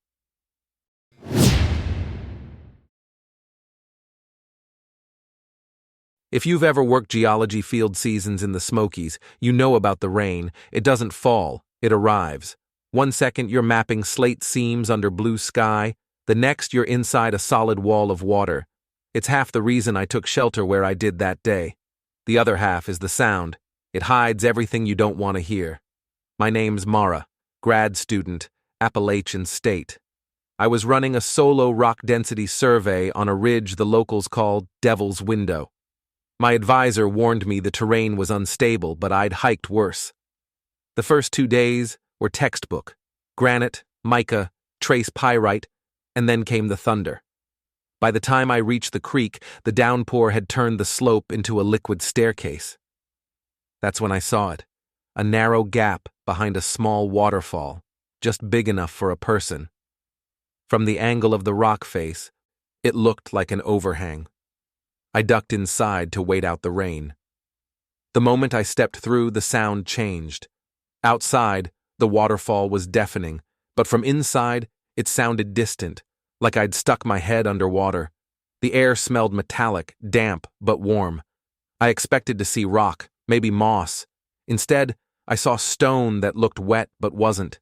It shimmered faintly, like oil, reflecting light that didn't exist. I took one step deeper. My boot echoed, then again. The sound kept going even after I stopped. I flicked on my headlamp and froze.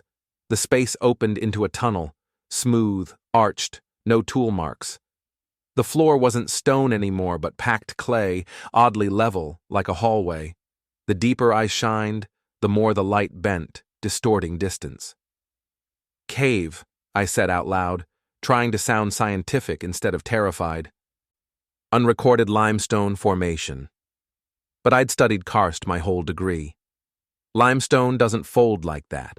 The walls weren't eroded, they looked stretched. Still, curiosity won. I marked my GPS, which of course instantly lost signal, and walked in about 30 feet. The light ahead seemed brighter even though I was going deeper. I should have turned around. Instead, I found a second opening, another chamber, wider than it should have been.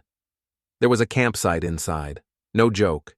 Tent, stove, and a mug with Grandfather Mountain Park Service printed on it.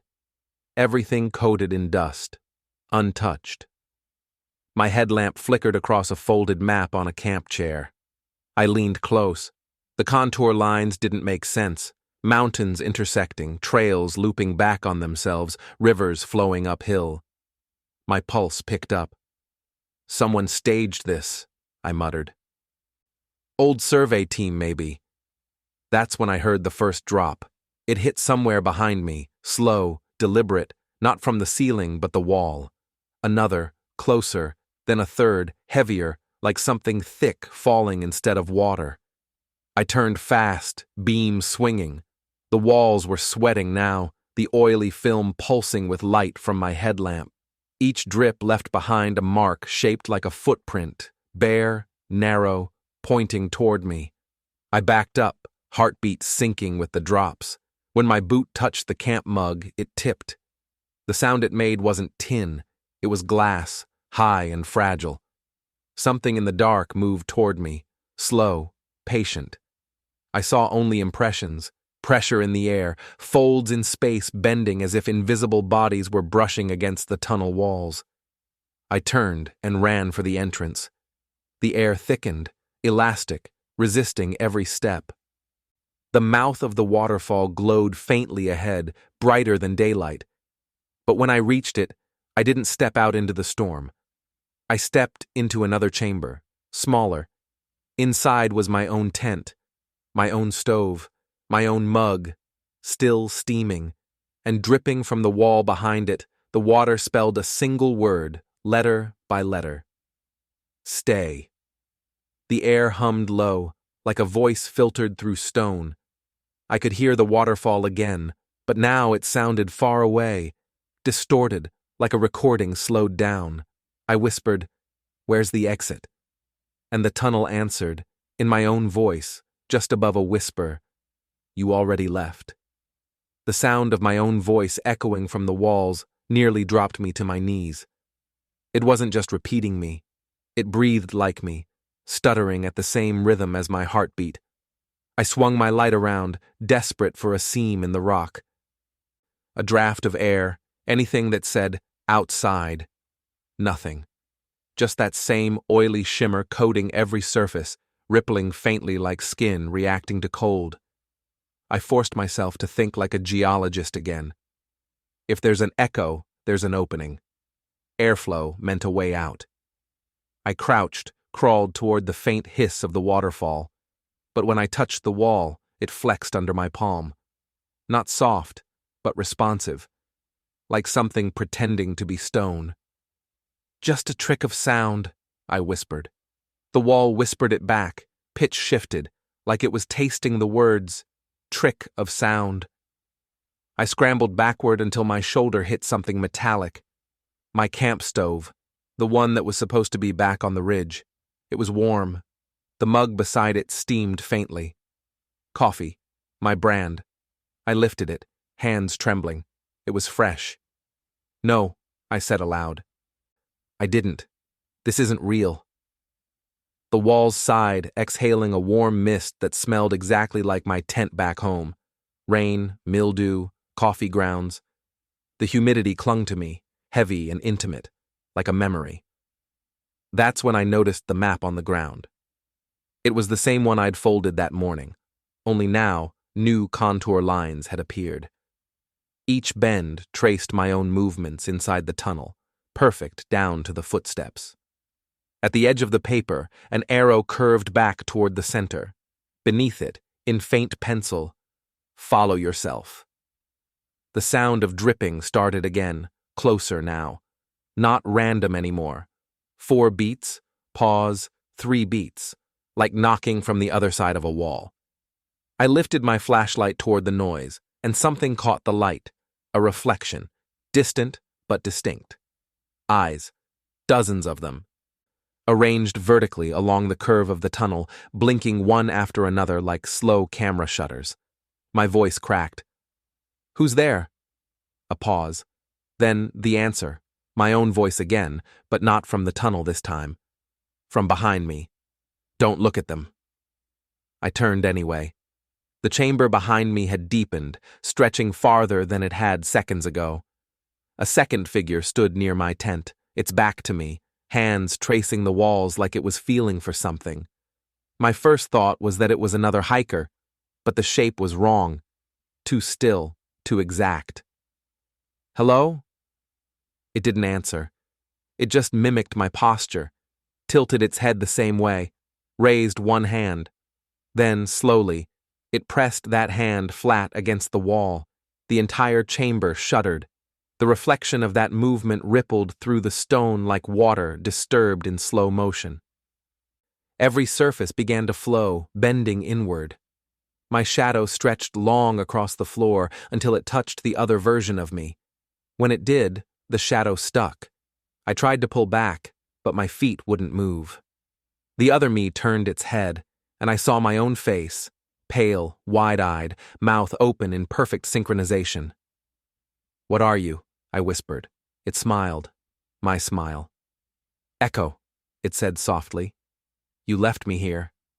I've never been here before." The walls groaned, their oily surface tightening like a drum.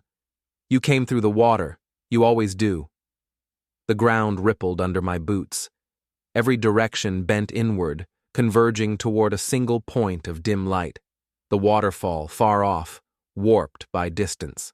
I lunged toward it, but the air fought me, thick as syrup. The echo followed, barefoot, silent, its eyes glowing faintly with reflected light. Every step I took forward stretched the tunnel longer. The opening stayed the same distance away, tauntingly constant. My breath came ragged, shallow, echoing twice for every inhale. Then the light flickered. The waterfall shimmered once, and through it I saw the forest again, the real one. Sunlight, trees, freedom. I sprinted. The air screamed as I pushed through it. I dove headfirst into the glow, and fell out the other side, back into the rain. Cold, clean, real. I hit the creek hard, rolled, gasping, mud and water splashing everywhere. The forest was silent again except for the rush of the falls. I laughed like a lunatic. I made it. Then I froze. My camp was still set up in the clearing, my gear, my coffee mug, steam rising from it in the drizzle. But my GPS blinked red, searching for signal, reading a single word where the coordinates should have been inside. And from behind the waterfall, faint but clear, came my own voice again, muffled by water but unmistakable. You already left. The falls hissed louder, drowning the words until they sounded like breathing. And underneath the roar, I swear I heard myself still trying to get out. I didn't leave the site until sundown.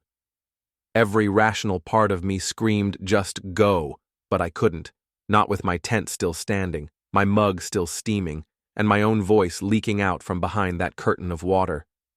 The rain stopped, but the falls kept their rhythm, harder now, almost deliberate. The sound wasn't random white noise anymore. It pulsed, like something counting. I edged closer, flashlight trembling in my hand. Hello? The water parted for a heartbeat, and I swear I saw a person's shape behind it. A silhouette, mine, moving slightly slower than I did. I waved. It waved back a moment late, not like a reflection, but like it was waiting to see what I'd do first. The GPS on my wrist buzzed again, same red word flashing across the screen, inside. I reached into my jacket pocket to shut it off and found something cold, smooth, metallic. I pulled it out. It was a compass. Not mine. Old brass, engraved with initials I didn't recognize. MH. The needle spun in frantic circles, never resting, like it couldn't decide which side of the world it belonged to. The roar of the water rose until it filled my head, crowding out thought. My body moved on instinct. I waded in, one cautious step at a time. The moment I passed through the sheet of water, the world inverted. The light vanished. Sound dropped out completely. No falls, no echo, not even my breathing. The tunnel stretched ahead, glowing faintly blue from some unseen source. My wet boots left no sound. Every time I blinked, the walls shifted slightly, closing in, then pulling apart like lungs. At the end of the corridor, something flickered. It was a camp again. My camp, but not as I'd left it. My tent was open, the floor inside caved downward, like it was sagging into a pit. My stove hissed softly, flame burning upside down. I forced a laugh. Dream, hallucination, carbon monoxide, anything but real. A voice answered, not behind me, not in front, but around. My voice again, soft, almost amused. That's what we all say. The light dimmed. I looked down at my boots. The ground wasn't ground. It was water, just solid enough to stand on. Ripples spread with every movement, traveling outward into infinite darkness. Then I noticed them. Other camps, stretching away into the blue haze. Dozens, hundreds, each one identical to mine. Tent, stove, mug, gear. Everyone marked by a small figure standing beside the waterfall, frozen mid-step. I moved closer to one. The figure's head turned toward me as I approached. It was a woman, me. Eyes open, mouth moving soundlessly. The skin was stretched thin, like parchment over glass. I whispered, "Please tell me you're not real." Her lips twitched, and in a voice that came from the walls themselves, she said, "Not anymore." The water beneath my feet rippled hard, almost like laughter. Behind me, the waterfall's glow brightened, and from it came a sound like tearing fabric. Something crawled out. It had no clear shape, just shimmer and distortion, a figure made of refracted light. Every movement left a faint echo of itself behind, like it existed in more than one place at once. When it spoke, the words came in fragments, overlapping versions of my own voice. You left, you stayed, you are the whole. We keep falling through. I backed away. What do you want from me? To finish the survey. I didn't understand until I looked down again. The ground, water, was filled with contour lines. My map, carved directly into the surface, glowing faintly. Every step I took drew another line, red instead of blue. It was using me to redraw the world. I ran. Didn't think. Didn't breathe. Just ran. The waterfall grew brighter, closer, until it filled everything. I dove through it again, back into the forest, back into rain that was colder and heavier than before. I hit the ground, coughing, shaking, laughing with relief. I'd made it out, except my tent was gone. My car was gone. Even the trees looked different, bent, unfamiliar. The ridge sloped the wrong way. When I checked the compass, it wasn't spinning anymore. It pointed straight ahead, to the falls. And behind me, faintly, I heard another splash. I turned. A woman stepped through the water, blinking like she'd just woken up. She was wearing my clothes, my pack, my face. She looked at me, terrified. "Who are you?" The compass in my hand buzzed once and froze. The needle pointed not at the falls, but at her. And from somewhere deep inside the water, my own voice whispered, calm, patient, almost kind. "You're next."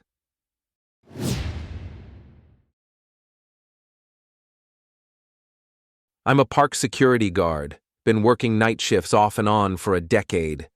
You get used to weird sounds in the Appalachians, bobcats wailing, foxes barking, even the occasional panther rumor. But nothing prepares you for a sound that sounds like it's coming from inside you. This happened 3 summers ago at a state park I won't name. The trails close at dusk, and my job's to sweep the campsites and trailheads before locking the gates. Most nights are quiet, just raccoons in trash cans and teenagers sneaking beers. One night in June, a storm rolled in. Thunder over the ridges, lightning flashing like an old camera bulb. I was in the Ranger Jeep on the gravel loop when the radio squawked, "Unit 12, you copy? Got a noise complaint near Whisper Hollow." Whisper Hollow was a picnic area that hadn't been maintained in years.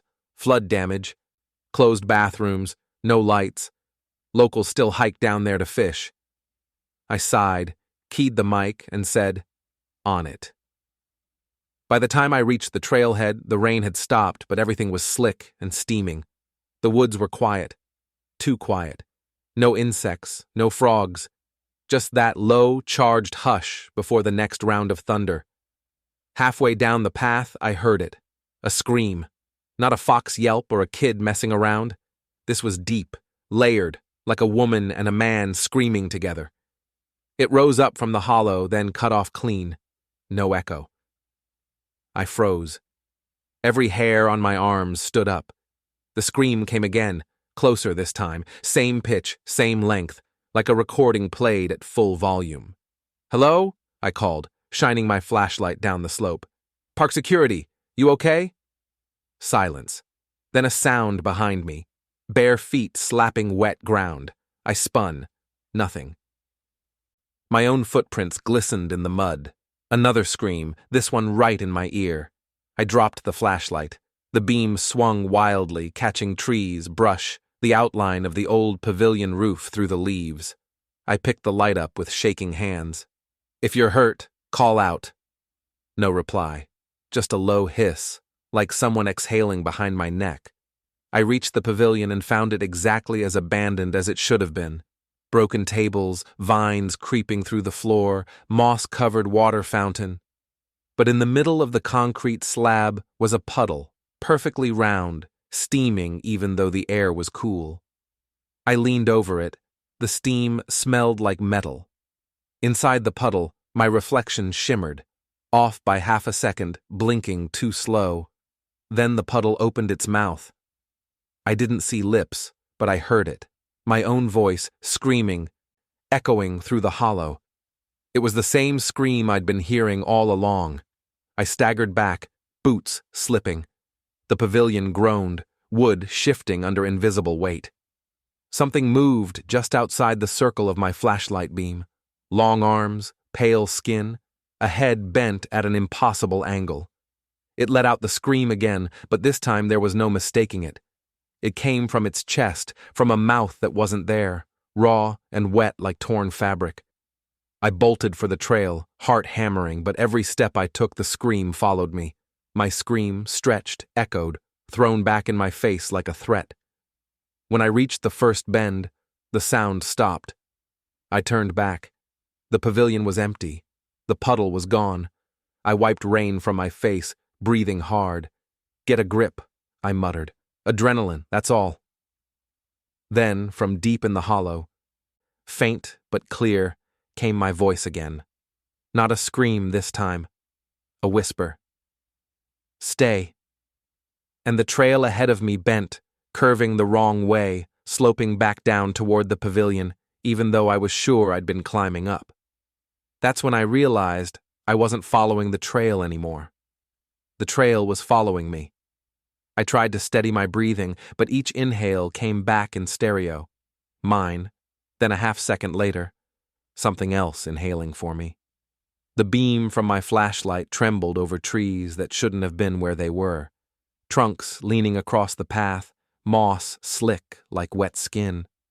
The whole hollow had shifted, angles bending, slope slanting back down toward the pavilion. I dug my boots into the mud and forced myself uphill. You're tired. You're lost. That's it. The woods disagreed. The scream started again. But softer now, drawn-out moans climbing to a wail, always the same duration like something rehearsing.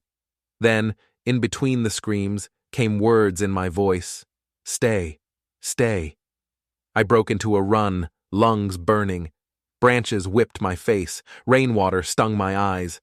No matter how far I ran, the trees kept reshuffling, the smell of wet iron thickening. My radio crackled to life on my belt. "Unit 12?" a voice said. "We've got your signal bouncing. You all right?" I snatched it up. "I'm at Whisper Hollow. Something's down here. Get—" Static swallowed the rest. Then my own voice came through, faint, wet-sounding, like from underwater. "Don't leave." The radio went dead. I kept running until I hit a clearing I didn't recognize. No pavilion, no trail markers, just a flat stretch of mud and an old concrete fountain toppled on its side. My boots sank an inch into the muck. The mud was warm. I aimed my flashlight around and froze. There were footprints everywhere, bare, long-toed, pressed deep, circling the clearing in loops. Mixed among them, my own boot prints, perfect down to the tread pattern, but heading toward the center of the clearing. At the center was another puddle, not water this time, dark like oil, shimmering faintly with my headlamp's glow. Steam rose off it in thin strands. The smell of metal was stronger here, hot pennies, blood, something electrical. I should have backed out. Instead, I crouched closer, trying to see the bottom. The surface was reflective, but not like a mirror. It showed movement, a pale shape pacing under the water, walking in circles, long arms hanging like wet rope. "Who are you?"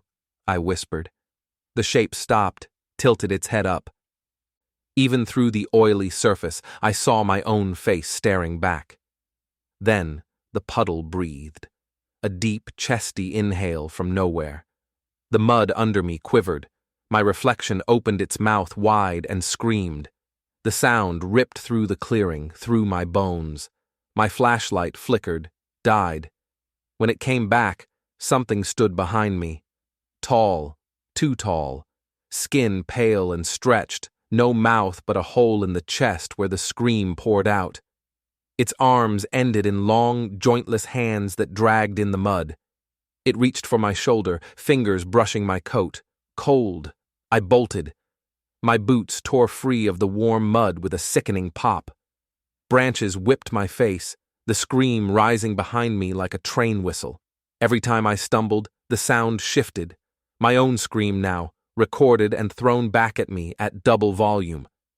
I saw the trail ahead, the real one, sloping up toward the road. I pumped my legs, desperate, lungs burning. Then the world blinked. One moment I was running uphill. The next I was standing back at the pavilion. The puddle at the center steamed quietly. My own footprints circled it, endless loops etched deep in the wet concrete, and from the trees around me came dozens of my own whispers overlapping like a crowd, all saying the same word, "Stay." My knees buckled. My radio hissed softly. A voice, mine again, came through. "It hurts less if you stop running." I looked up. The figure was standing at the edge of the pavilion now, arms hanging, head tilted, No face, but my eyes staring back. And as it stepped forward, its shadow merged with mine, stretching longer and longer across the floor until I couldn't tell which was which. That's when I realized the hollow didn't just echo sound, it echoed people. And now it had my scream to keep. I don't know how long I stood there, knees locked, radio buzzing, my own whispers circling the pavilion like wind around a drain. The figure stopped a few feet from me, head cocked, pale eyes fixed. Its chest hole quivered, drawing in a breath that I felt in my own ribs. "Please," I croaked. "I'm not supposed to be here." My voice came back at me from every direction, whisper layered on whisper, "Not supposed to be here. Not supposed." The figure reached out, long fingers curling. They didn't grab me. They brushed my throat, lightly, almost curious, cold and wet. In that moment, my lungs seized. I couldn't inhale. It was like the air had been taken from me. Then the hole in its chest expanded, pulsing like a throat. My scream poured out of it again, louder, richer, stretched to something inhuman. I heard every panic breath I'd taken since stepping off the trail, every hello I'd called. It had saved them, collected them, and now it was wearing them. I staggered back. The pavilion's concrete shifted under my boots. The puddle at the center wasn't a puddle anymore. It was a pit, black and deep, ripples rising from below. Inside, shapes moved. People, pale and half-formed, mouths open in silent wails. I knew if I fell in, I'd be one of them. I turned and ran for the tree line, but the trees bent inward, trunks curling like fingers to block me. My flashlight beam caught dozens of faces in the bark, impressions like fossils, eyes shut tight. Some looked like me. The radio on my belt hissed again, this time a new voice, raspy, exhausted. "Unit 12, if you hear this, run." I knew that voice, my predecessor. He'd gone missing here 5 years ago. They'd never found him. "Where?" I shouted. "Where do I run?" The hiss broke into a single word. "Up." I looked at the pavilion ceiling. It was sagging, boards wet and dark. Above them moonlight flickered, like an opening to the real sky. I didn't think. I ran straight at the support beam, scrambled up like a ladder, boots slipping. The figure below screamed. Not my scream now, but its own, high and ragged, shaking the walls. The pit boiled black. I pulled myself through the boards. Cold air hit my face. I was back on the trail. Rain on my shoulders, gravel under my boots. My Jeep's headlights glowed faintly up the slope. Frogs croaked, crickets sang, real night sounds. I fell to my knees, gasping. My radio was silent. My flashlight dead. When I stood, the trail behind me was empty. No pavilion, no hollow, just trees and wet leaves. I drove out without looking back. That was 3 summers ago. I quit the job a month later. Moved 2 counties over. Told myself it was exhaustion, a panic attack, an echo chamber illusion. But sometimes, when I wake at night, the sound machine I use to sleep, white noise, soft rain, shifts. It becomes a scream, my scream. And last week when I checked my voicemail, there was a new message with no number, just breathing. At the end, a whisper in my voice said, "It hurts less if you stop running." Now, as I write this, my radio, long dead, is hissing on the shelf. Somewhere out there, the hollow is still collecting voices, and tonight, I think it's trying to call me back to give it the one thing it didn't get last time. Me. That's all for this episode, but the nightmares don't end here. Subscribe for daily horror stories, leave a like if you want more, and let me know in the comments where in the world you're watching from. I'll see you in the next episode. Thank you.